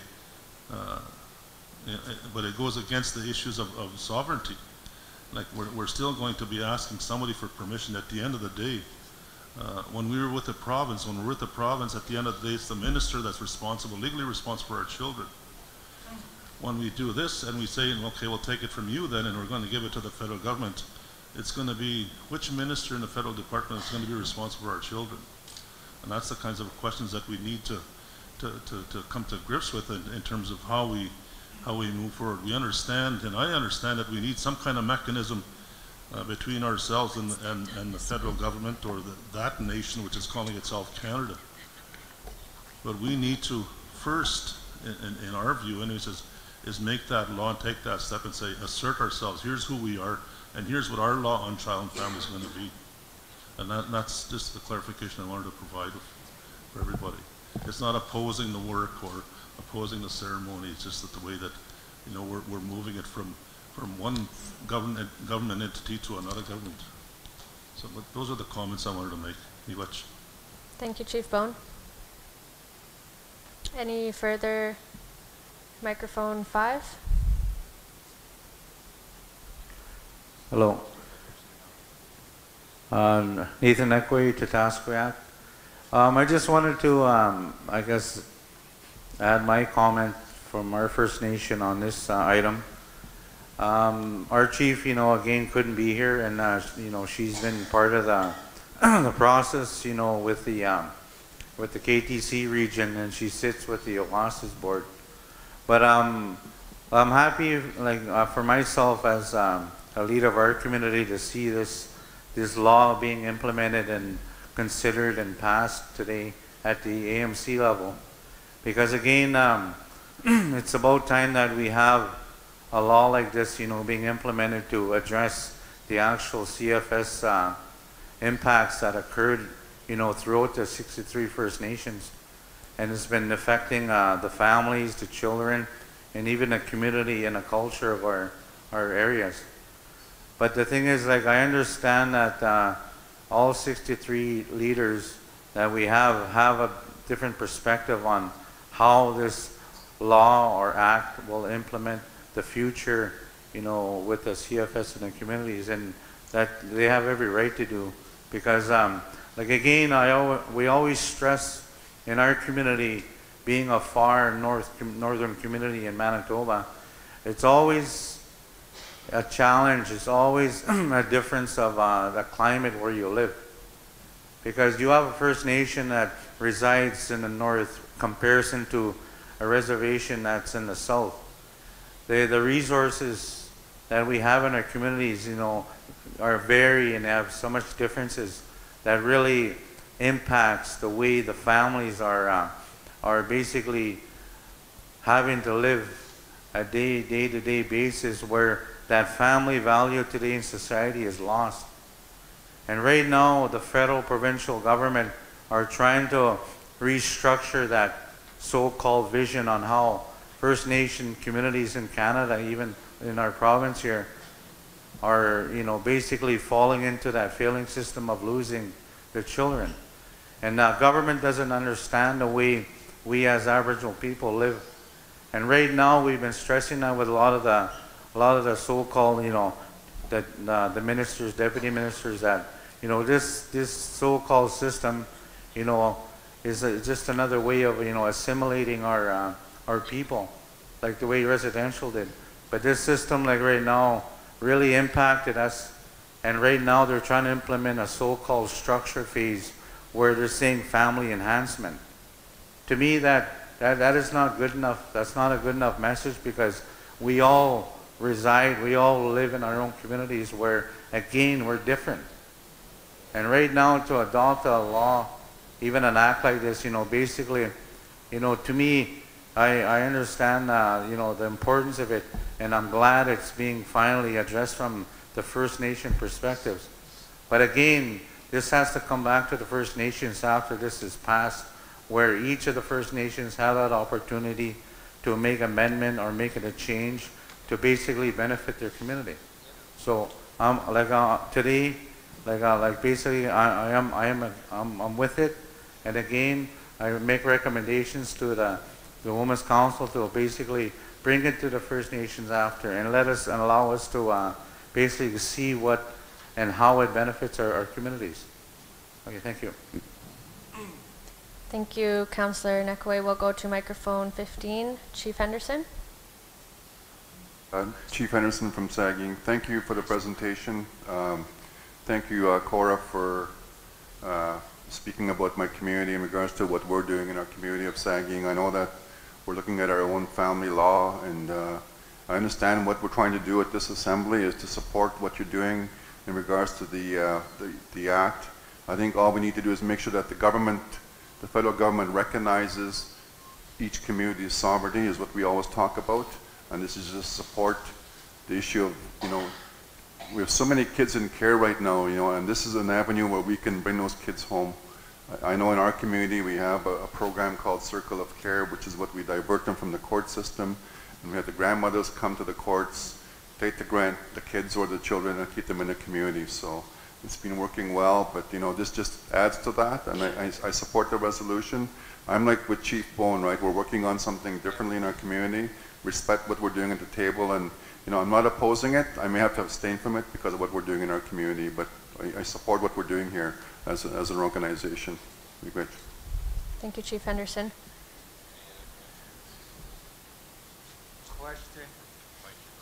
Question has been called, so with that I will go for a vote. All in favor?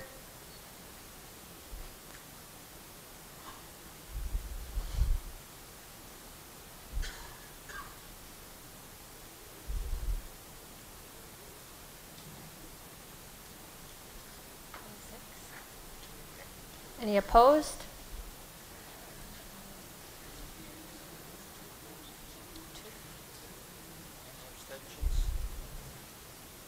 Any abstentions? Resolution is carried. All right, moving on to point 1.2 regarding support for the drafting of 5 template laws on children and families for use by First Nations of Manitoba. The resolution reads, whereas in November 2017, the Chiefs in Assembly passed Resolution November 17.02, Memorandum of Understanding between the AMC and Canada on Child Welfare to develop a process to renew a nation-to-nation relationship, including inherent jurisdiction in the area of families and children. The MOU was signed on December 7, 2017 in Ottawa, Ontario, and whereas in March 2018, the Minister of Indigenous Services Canada met with the Grand Chief of AMC, MKO, and SCO to discuss an opportunity for Manitoba First Nations to establish our own specific federal legislation specifically with respect to our inherent jurisdiction for our children and families.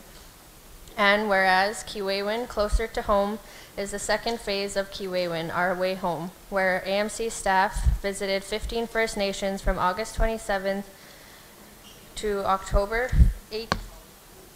Oh my goodness. That's the right one? Oh, yeah. Sorry, Chiefs. Oh yeah, okay. Continuing from August 27th to October 5th, 2018, to have open discussion regarding the express need for First Nations to utilize our own laws for children and families, with looking at what already exists in First Nations and how we can restore First Nations jurisdiction for our children and families. The informed gathered contributes to the nation's jurisdiction for our children and families.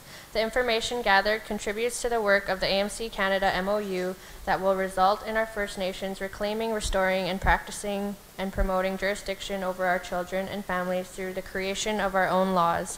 Whereas the AMC created a first draft Manitoba-specific federal legislation which can be brought to ceremony on September 24, 2018 with pipes, water ceremony followed by a sweat, feasts, and naming of the draft legislation, Bringing Home Our Children Act. And whereas the AMC began developing 5 respective nation language groups template laws on children and families, therefore be it resolved that the Chiefs in Assembly mandate the AMC Secretariat with the ongoing development of nation language group templates, laws on children and families, and direct the Women's Council to bring the final drafts of the template laws back to the Chiefs in Assembly. This was moved by Chief Karen Batson and second by Chief Betsy Kennedy.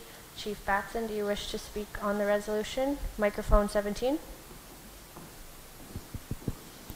Chief Batson, Pine Creek First Nation. So this is in regards to the presentation that I did with the five nations and language groups and the forum that was held in August. So that was the beginning of that work and working with the various language and First Nation groups. So basically this resolution is being brought forward so that we can continue that work, as well as that will lead into development of templates that will be brought back to the Assembly for further discussion and further examination by Chiefs in Assembly and hopefully approval. So there is ongoing work with that. So it's just looking for support to continue that work. Miigwech. Thank you, Chief Batson.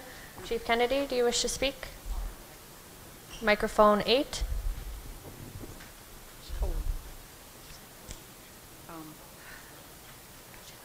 I just want to reiterate what Chief Batson said and do ask for your support on this resolution. Thank you. Any further discussion? Seeing none, I'll call for a question and I'll take a vote. All in favor?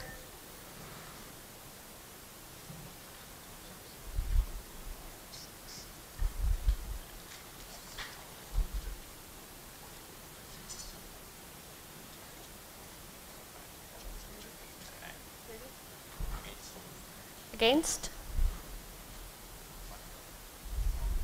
Abstentions?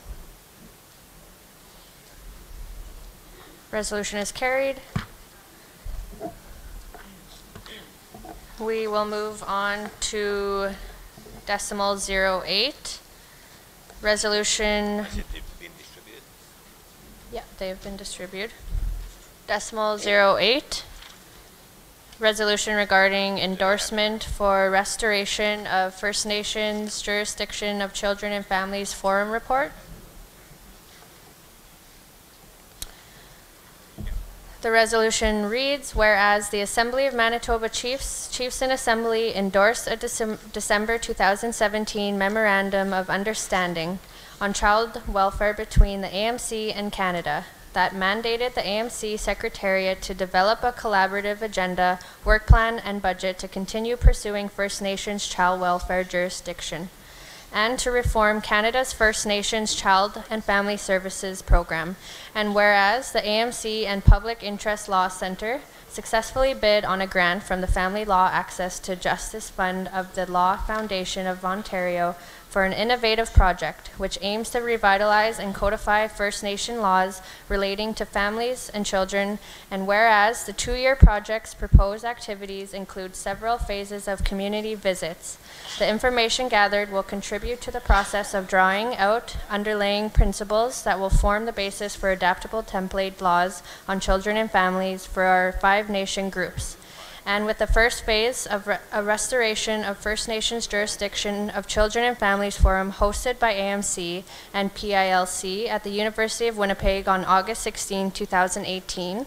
And whereas participants grouped into 5 respective nation language groups, the Anishinaabe, Anishinaabe, Dakota Oyati, the Dene Sioux Linne, the Nethiwak and Niniwak lend their knowledge, drawing from their nation's stories to unearth traditional family practices, and whereas this is a First Nation approach to addressing the child and family services crisis in Manitoba, pursuing jurisdiction over our own children, and whereas a report has been drafted based on the discussion that was presented at the upcoming Chiefs Assembly on Education and Child and Family Matters on October 24, 2018 in Thompson, Manitoba, and whereas the report's findings inform the draft federal legislation Bringing Our Children Home Act and will continue to inform work on 5 nation language group template law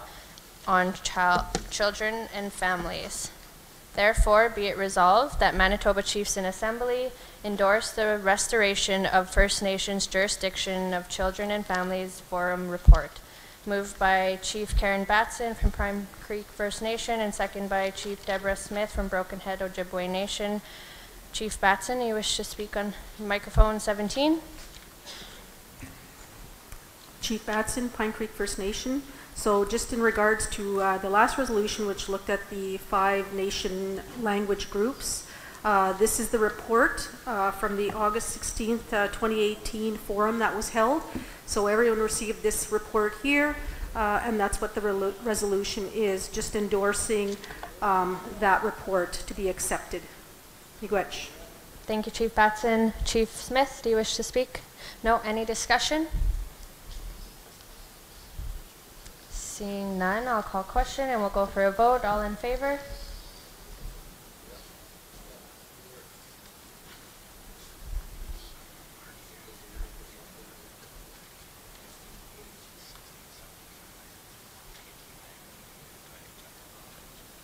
Any opposed? Abstentions? 1. Resolution is carried. That was decimal 08, was carried. Moving on to decimal 04, regarding a new MF-NERC service delivery mandate. Does everyone have that? I know it was just distributed. Yes? Decimal 04. .04, a new MF-NERC service delivery mandate. The resolution reads, whereas in 1998, MF-NERC was established by the Assembly of Manitoba Chiefs to provide second and third level support services to Manitoba First Nations. Over the years, the services provided have evolved based partly on community identified needs and available federal funding guidelines. And whereas the AMC Executive Council of Chiefs Resolution September 10th.02 ratified the Manitoba First Nations Education System Strategy Development, mandating the AMC, MF-NERC, and First Nation Education Directors to develop a comprehensive Manitoba First Nations Education System Strategy, an action plan which required updating as First Nations educational needs evolve. And whereas Canada has committed to transform its approach to First Nation education, work on a nation-to-nation relationship with First Nations, and develop tables for the recognition and implementation of rights. And with part of the 2018 Memorandum to Cabinet, there were substantial changes to support the transformation of First Nations education funding, including enhanced funding levels for First Nation language and culture. In addition, up to 15% of available education funding can be used to provide core funding for second-level services. And whereas AMC Chiefs in Assembly Resolution March 18th.07 directs second-level education service funding to Manitoba First Nations, directed that a needs-based funding mechanism be developed to determine appropriate contributions for second-level services, and that each First Nation be supported in determining the services for their local education system. Since then, there are indications that several First Nations are pursuing other alliances, partnerships, and other options. And whereas the decision to opt out will impact the funding available for MF-NERC to provide second-level services in the area of staffing and other financial commitments. And whereas there are areas that require regional coordination, including a shift towards lifelong learning, the need for holistic cultural education and third-level services, including the development of First Nation curricula, is that correct? Curricula? Resources and materials to support the new First Nations curriculum framework and language-cultured land-based programs. And whereas the AMC Chiefs Committee on Education has recommended a review on the potential impacts on second and third level services.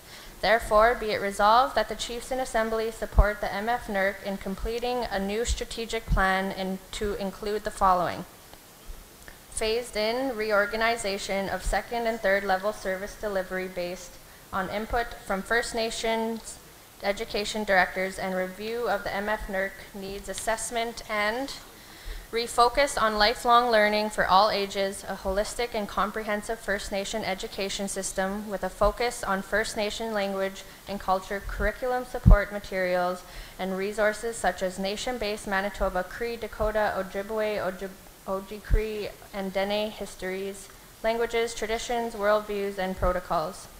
And all components of MF-NERC, second and third level services, service delivery, languages, communications, and publishing, post-secondary capacity, development, training, early learning, human resource development, and special education, clinical services, and other services. Finally, be it resolved that MF-NERC present the proposed new strategic plan to the Manitoba First Nation education directors for their input and recommendations.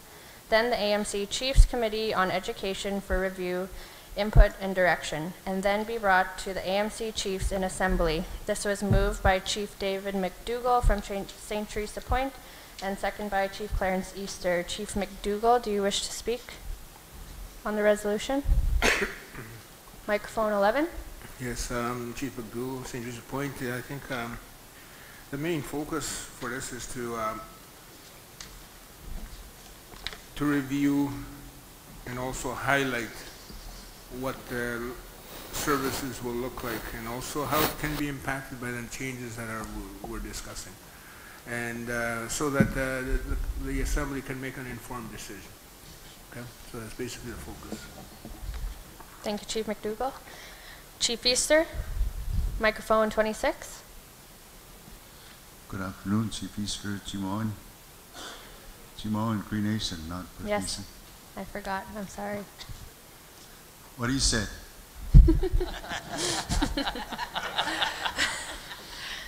Any further discussion? Question. Question has been called. We'll go for a vote. All in favor?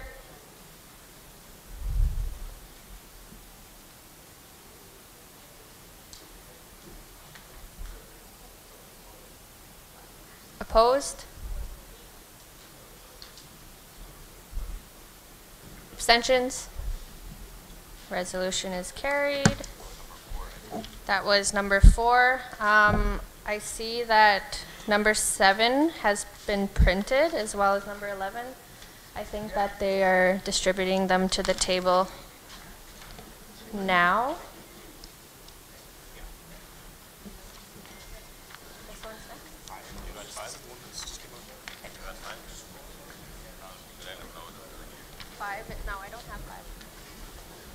Chiefs and Assembly, what we're doing here is we're going to do as many resolutions as possible today. The other items on the agenda, the presentation by whichever one you're, all of them have been. This should have been on updated. the provincial government's reform update from the acting assistant deputy minister will table till it's scheduled for tomorrow morning, so we'll do that then. The bill 2 will be tomorrow, along with the Kiwi and closer to home community vision draft reports. Today we'll go as long as we can and finish as many resolutions as possible. We're finishing all the... Yeah, whatever you got. I got 5 here.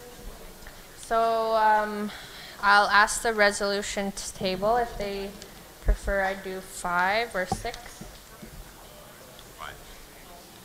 Give the Chiefs a break. I don't know. We'll ask them. Would you guys... Go ahead. Do you want a break? No? I thought you said no. We have 2 more. Chief Anderson, did you want to make a comment? Yeah, I'm just going to ask if we can have a break. We need a health break, and we need a bathroom break, and we need a walk. Okay, we'll take a... Thank you. We'll take None of us take a cannabis, 2-minute so. break. So you have to puff fast. Just kidding. No, we'll take a 5-minute break.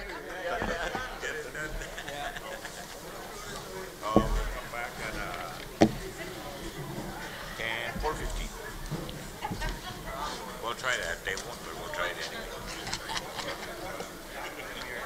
I didn't get 5. I don't have 5. You don't have 5. 6. I got 5.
back to CFS and then go on to the other one? Is that what you're thinking?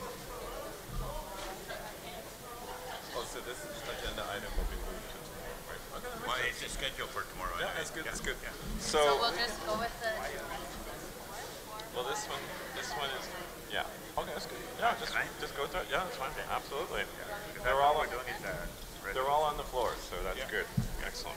So just. I don't know about late Marcel, but I didn't want to do 11 because No, you're right. not till tomorrow. Well, that's why I didn't really distribute it. The Grand Chief said to send them all out. Yeah. But that one's on the agenda for tomorrow. Wait for tomorrow. Okay. Right. So we'll go 5, 6, 7, 9, and then we'll leave 11. 5, 6, 7, 9. Yeah, excellent. Okay. All right.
So if we could ask the chiefs and the proxies to make their way back to their chairs, and we'll continue with the, we have 4 resolutions that we'd like to finish off for today, and then we'll call it an evening and reconvene in the morning.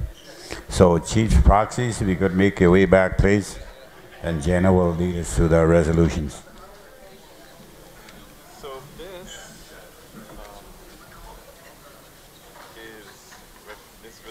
is on this one. So, Okay. Yeah, so number 9 is not on the agenda till tomorrow. Okay. So then you've only got 3. So actually we have 3 resolutions to go through, and then we can call it an evening and go for supper, or bingo, or whatever. Jets are playing at 8. Let me borrow your mic for a second. No problem. Okay, chiefs and everybody in the assembly, I just wanted to, on behalf of Chief Catchaway, he sends his love and respect for his community. So today we raised an additional $780 for a total of $1,825 for the LaValle family. So thank you very much to the chiefs and to everybody here. Thank you.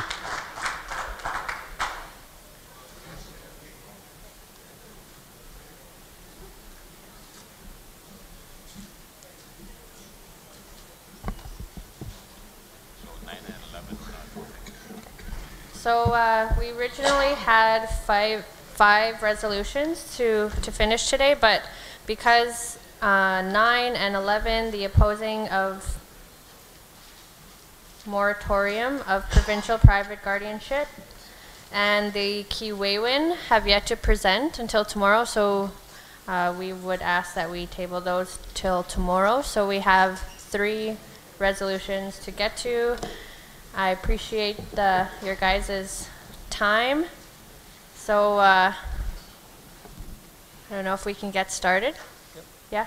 Okay, so we will start with 05 regarding Jordan's Principle and Default Prevention and Management Policy.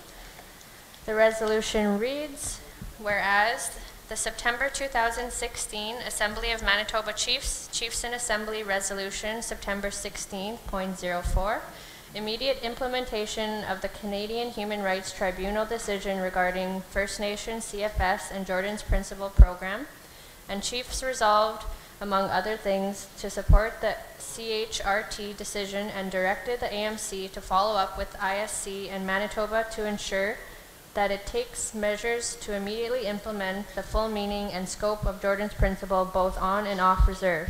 And whereas, in visits to First Nation communities and discussions with First Nations Jordan Principle case managers by the AMC Secretariat, some First Nations have shared that monies allocated for Jordan's Principle were used to offset budgets from other departments in First Nation communities.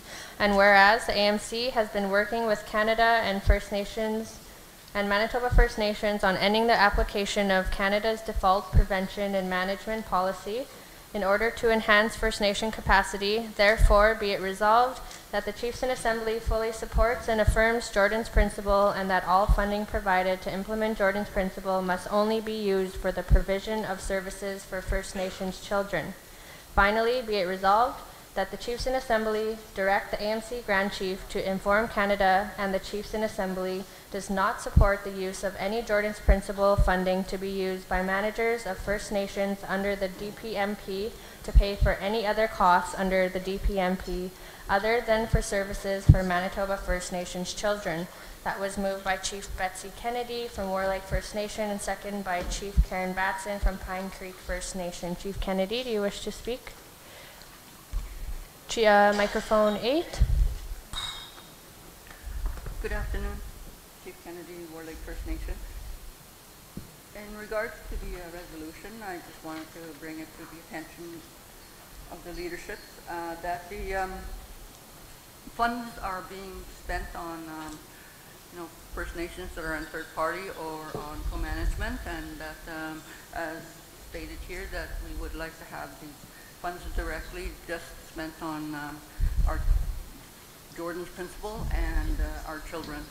Thank you. Thank you, Chief Kennedy. Chief Batson, microphone 17.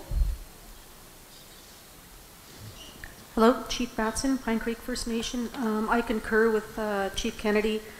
These funds are to be used for to fill in the gaps in services for our First Nations children that have typically been denied those services all of these years prior to Jordan's Principle coming into effect. So this funding needs to be utilized for the children and not at the discretion of third-party managers. Miigwech. Thank you, Chief Batson. Discussion, microphone 4, Regional Chief. Yes, Regional Chief Hart here. I just want to reiterate and support the chiefs with this resolution here. As indicated when we just held the national forum on Jordan's Principle, that was some of the issues that came out of that national forum was regarding third party and those First Nations that were in co-management. We definitely have to assert and affirm that those monies that were directed for Jordan's Principle go directly to the nations and to our children, because we've fought long and hard to have Jordan's Principle implemented. And for myself as a national portfolio holder for Jordan's Principle, you know, through the CHRT ruling and that the Assembly of First Nations, we took the federal government to court just to address that deliberate underfunding for our children in First Nation care on reserves. So I definitely support this resolution, and I hope the chiefs support this resolution as well. Thank you. Thank you, Regional Chief. Microphone 26, Chief Easter. Good afternoon, Chief Easter, Chief Ma-Mow-We. I support Jordan's Principle as well, but I have concerns about the funding part of it. It doesn't go far enough. I mean, you know, we get the money to buy a vehicle, we get the money to buy a person, pay for a person, but we don't get the money to buy, we don't have the money to get services. You know, our kids in the reserve don't get those services. And you know, once you start school and, you know, some of our kids are left out now, you have to go out somewhere out to get those services. And you know, our kids should be staying home to get those services. Isn't that what Jordan's Principle is all about? So, you know, for me, I mean, I support the resolution, but I have concerns about the funding part of it. I don't think the government, you know, gives us the whole thing. I don't think they give us the service. They give us the money, but they don't give us the service. That's what I'm concerned about. I mean, you know, I'll support the resolution, but I don't, you know, I understand what the resolution is saying, but I have concerns about, you know, saying here that, you know, we fully support and affirm Jordan's Principle and all the funding provided. Just says that, you know, like, just like I'm saying, well, you know, I support all the funding that we get, and that's it. But the current funding that Jordan Provincial provides doesn't go far enough, is what I'm saying. Thank you, Chief Easter. Microphone 4. So, just a supplement to Chief Easter, I agree with that. And what we've seen when it comes to Jordan's Principle is obviously when it was first directed, we talked about the health aspect when it came to Jordan's Principle. That's why, you know, the ruling came down for that. And then further to that, what we're seeing is that it's expanding Jordan's Principle when we talk about education, for example, right? There's gaps that we're seeing at the First Nation level when it comes to Jordan's Principle issues. But what we're also seeing now is that Jordan's Principle is starting to overlap into such areas such as justice and CFS, because if we didn't have those proper funding models in place and supports under Jordan's Principle, then a lot of the cases what we're seeing in those various other areas, you know, we wouldn't have such high numbers of children in care if we had the proper care supports in there under Jordan's Principle for CFS, for example, or the justice system, because the justice system and CFS go hand in hand, because a lot of times our families are dealing with the justice system when it comes to CFS matters and that, and having to go to court and such. So we're saying that the supports are also going to be going into not only justice programs and such, but also the underlying issue when it comes to child welfare as well too. So what we see now at the National Forum is that we're just reaching the tip of the iceberg right now when we talk about Jordan's Principle, and that all the underlying issues and symptoms there that are at the grassroots level for you at the First Nations. Yes, there's chronic underfunding there, and that for myself, in the working with the Grand Chief and such, is that we have to advocate obviously for more dollars to reach the grassroots and at the community level for you, Chief, so that you can address those chronic underfunding gaps that you see happening each and every day in your respective communities. So there's a lot more work that we're doing.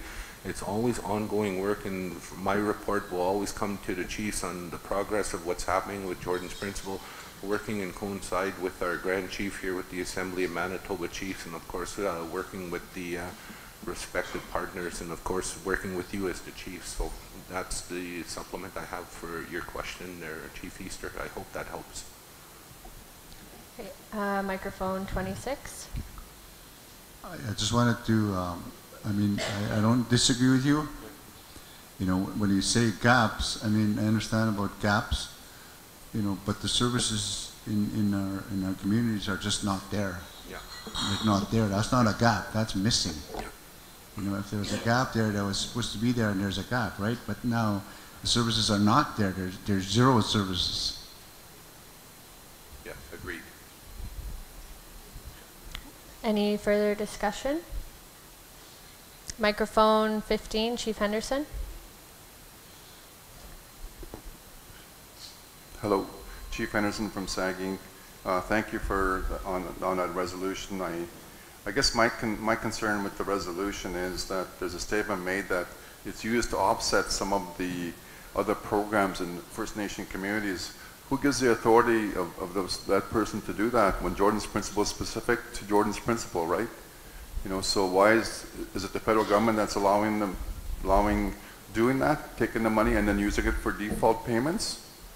That's not right either, because at the end of the day, that community is going to be getting clawed back if you're not using that money for that program.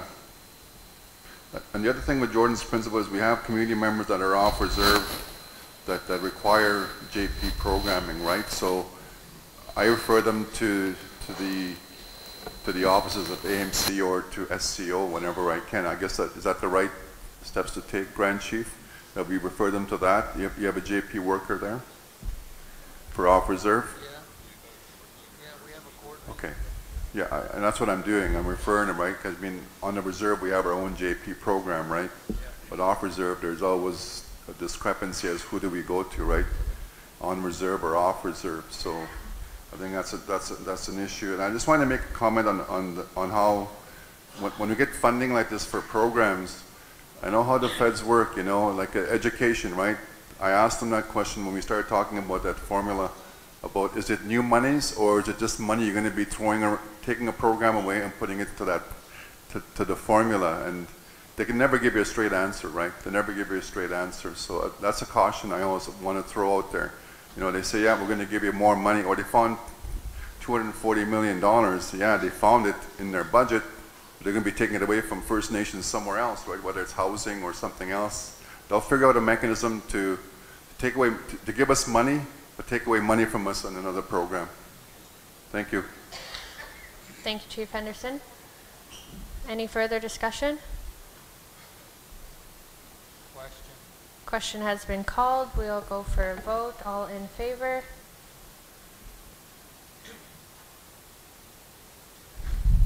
Any opposed? Abstentions? Resolution is carried.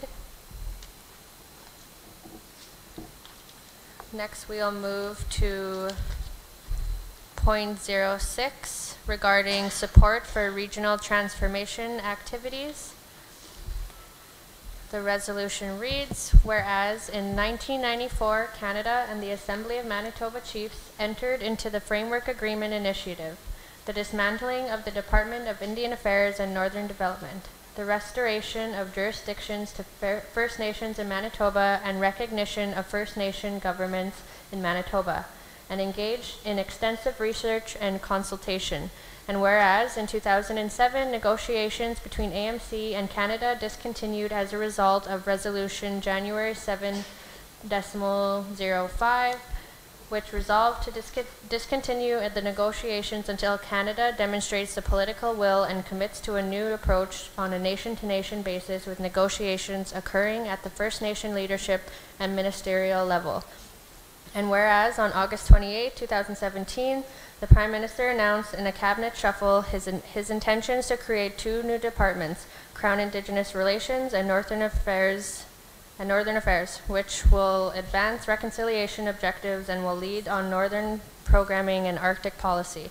The Indigenous Services, which will improve in delivery of programs and services, lead policy reform of those services, and contribute to closing socioeconomic gaps.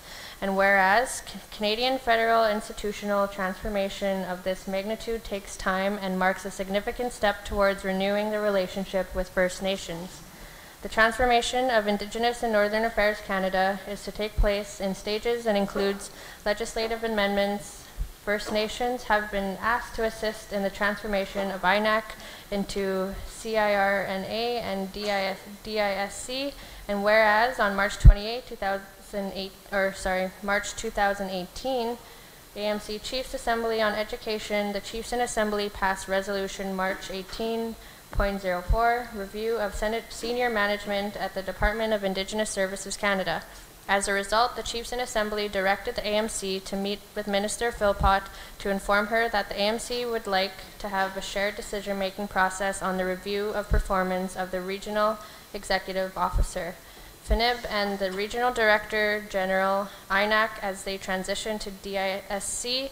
And whereas Canada has recently expressed a political will to engage a nation-to-nation basis to pursue reconciliation and implementation of the recommendations of the Truth and Reconciliation Commission, including adopting and implementing the United Nations Declarations of Rights of Indigenous Peoples, and whereas the DISC Minister Jane Philpott has indicated to the AMC Grand Chief that it is proposed to pursue transformation and it transforms its relationship with First Nations and requires Manitoba First Nations to be involved and engaged how Canada transforms the regional office of DISC to meet the needs, desires, and approach defined by Manitoba First Nations.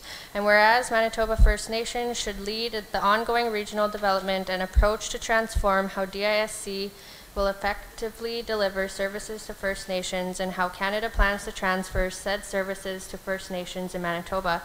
Therefore, be it resolved that the Chiefs in Assembly support the AMC Secretariat to conduct regional transformation activities within Canada and the Regional Office of DISC to identify and ensure the DISC Regional Office will effectively deliver services to Manitoba First Nations and how those services will be transferred to the First Nations. And finally, be it resolved that the Chiefs Committee on Treaties and Self-Determination be reinvigorated and mandated to oversee and provide guidance and direction on transformation activities, and be directed to regularly report on activities to each Executive Council of Chiefs meeting and Chiefs in Assembly. This was moved by Chief Clarence Easter, Chi-Moawan First Nation, and second by Chief Oliver Ogamaw from Mantosipi First Nation. Chief Easter, do you wish to? Good afternoon, Chief Easter, Chi-Moawan Cree Nation. That says First Nation on the resolution. If you want to change that. Yep. Anyway, I think we need to look at how Indian Affairs is going to transform itself, because I heard that you know, every time somebody takes Canada to court based on the Indian Act, especially the women, Canada loses. And they've been trying to figure out a way to get rid of the Indian Act because it's a discriminatory legislation, and you know, that needs to be transformed into something else. And that's the whole reason why they're saying that we, what do you call that other, you know, they're recognizing your rights, rights recognition legislation. They're framing that as rights recognition legislation, but in a sense they want to create legislation, you know, to make legislation in place of the Indian Act. So we should look at ways on how programs are being delivered in Manitoba into First Nations, and right now we don't know how they're going to do that. So AMC should be involved in the Chiefs Committee on Treaties and Self-Determination should be mandated to oversee how this gets done in Manitoba.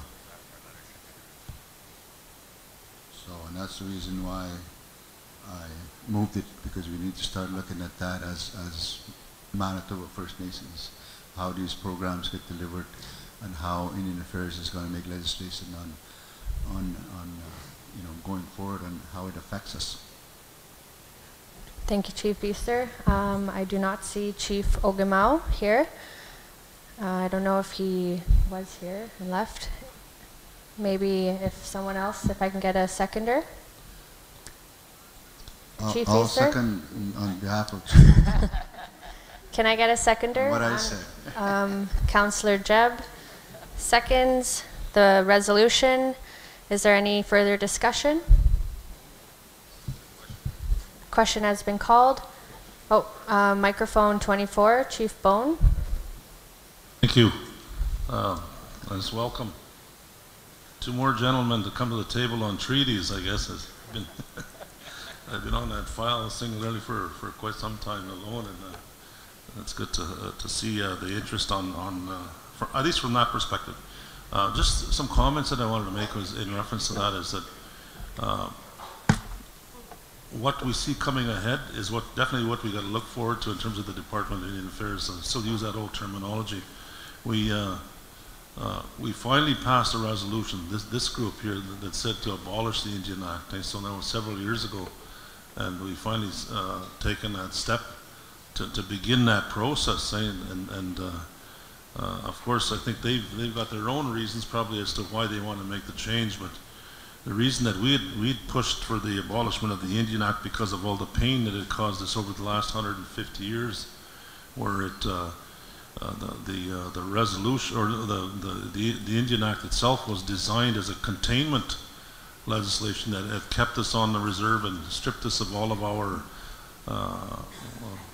everything that we knew about ourselves in reference to, you know, our beliefs and our traditions and our languages, and we know that story, the shipping of our children to, you know, to residential schools, and later on CAS taking over and those kinds of things. What the new move for us is what we have to be cautious about is one is you want to continue to make sure that we're having some kind of service delivery happening directly to all of our reserves. There's 63 of us, so we got to have some kind of mechanism that still moves some kind of money or some kind of services that way to all of our communities. And I think that we need to, I guess, get our eyes opened about it in terms of doing it, and I welcome the resolution, support the resolution, so that we begin looking at that. What I don't want us to see us to fall into, and I said that we've been treated as prisoners on our own lands by being corralled onto reserves under the use of the Indian Act. What I don't want us to see is a new relationship that developed that makes us parolees. We'll be on parole for the next 100 years. So if we look at a new system, you know, pardon that expression, you know, we want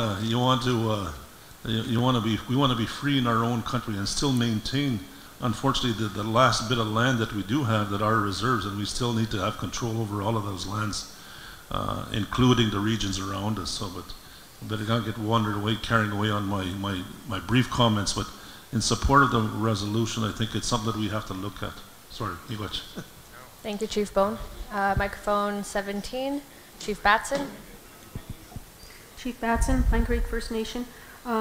Just in regards, like I am in support of the resolution, but I think for myself, I would have liked more information on like what are the terms of reference for the Chiefs Committee on Treaties and Self-Determination, because I'm not familiar with that. Obviously, it's something that hasn't been in operation for a while if you're looking at reinvigorating it. So that's just like I have a question in regards to that. Not sure who to refer to. Maybe Chief Bone? Microphone 24. They're in my pocket someplace, I don't know. I think they're within our organization here, and I think they'd be circulated. I think that's the call that we could make, that the terms of reference for it. Sorry about that. Any further discussion? Microphone 11, Chief McDougall. Chief Bone, pardon me, please. Speaking of being on parole. No, I think we have to be very careful on, like I said, on how we, I know what it's trying to do, but are these the right steps? And I think we need some of our legal people as well to review it, so there's, I guess, a level of comfort. But I do support this as well. So I don't know. Are there time frames for assess? I guess I would go with it right now, provided that there is an immediate follow-up for information from the committee. I guess the terms of reference what she was asking for, right? So we're all on the same page. Thank you, Chief McDougall. Chief Easter, microphone 26. Chief Easter, Timon. I just wanted to, the last be resolved is what I would call the terms of reference. That would be one of them. Right, we want to say that the Chiefs Committee will be mandated to oversee, provide guidance and direction on transformation activities of the services. Thank you, Chief Easter. Microphone 17. Chief Matson, Pine Creek First Nation. So just to clarify, the creating the terms of reference would be part of that? Okay, so maybe can that be included in the resolution?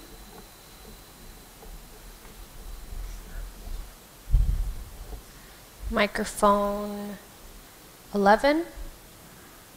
Chief Dave McDougall, St. Joseph Point, can we state that to reinvigorate and to update, I guess, or if there's something in existence, right? To update the terms of reference and demand, describing the mandate or whatever.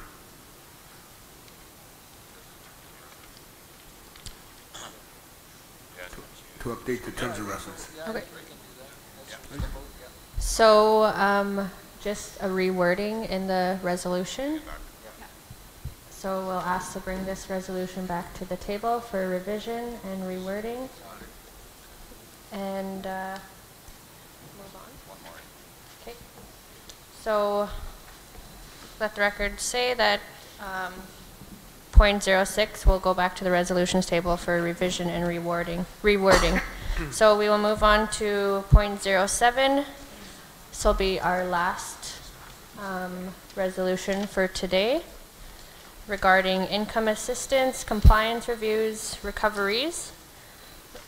The resolution states, whereas Indigenous Services Canada, Manitoba Region, started compliance reviews for the On-Reserve Income Assistance Program from April 2013 to March 2016.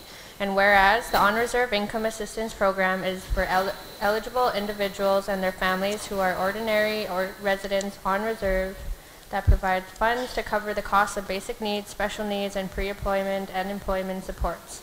Whereas Manitoba First Nations have implemented the Incomplete Policy Draft Income Assistance Guide to October 2012 before it was finalized in April 2016.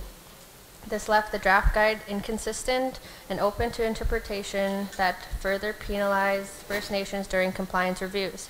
Whereas the Chief in Assembly passed Resolution September 16.12, social assistance, that encouraged the Grand Chief to arrange a series of meetings with the Indigenous Affairs Minister and other government departments required to wipe away the financial recoveries generated through compliance reviews and the income assistance program in the Manitoba region since April 2013.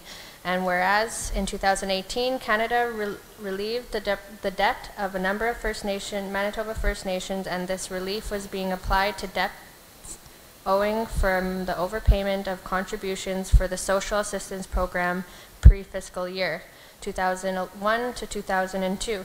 The individual First Nations were to have worked with Canada to ensure that the relief was to be appropriately reflected in First Nations' financial position.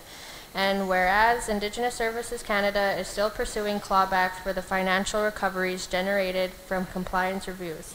Therefore, be it resolved that the Chiefs in Assembly direct the Grand Chief to meet with the Regional Director General of Indigenous Services Canada, Manitoba Region, and the Minister of Indigenous Services Canada to reaffirm the Chiefs in Assembly's demand for Canada to end the ongoing income assistance clawbacks and remove all financial deficits owed to Canada through the compliance reviews.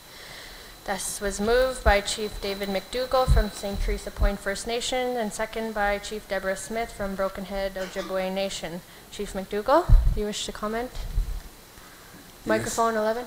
Yes, I guess it's mostly self-explanatory, but you know what happened to quite a few of us as we were exiting intervention at the from Department of Indian Affairs and also as well as from Health Canada.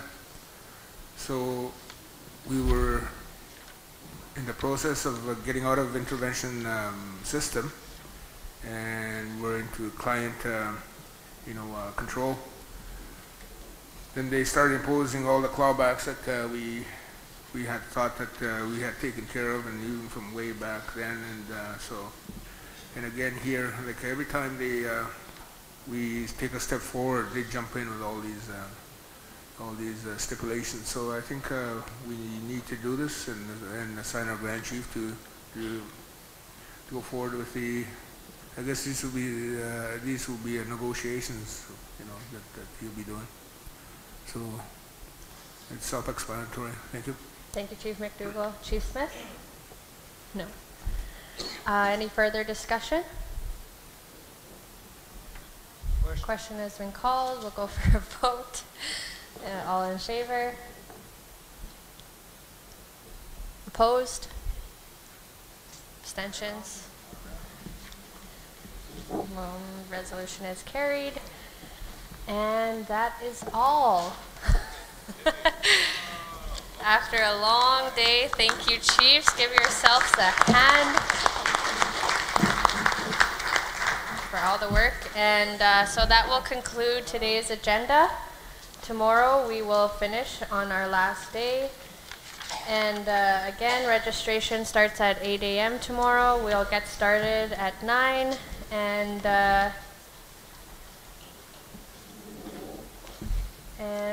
that's all. Have a good evening.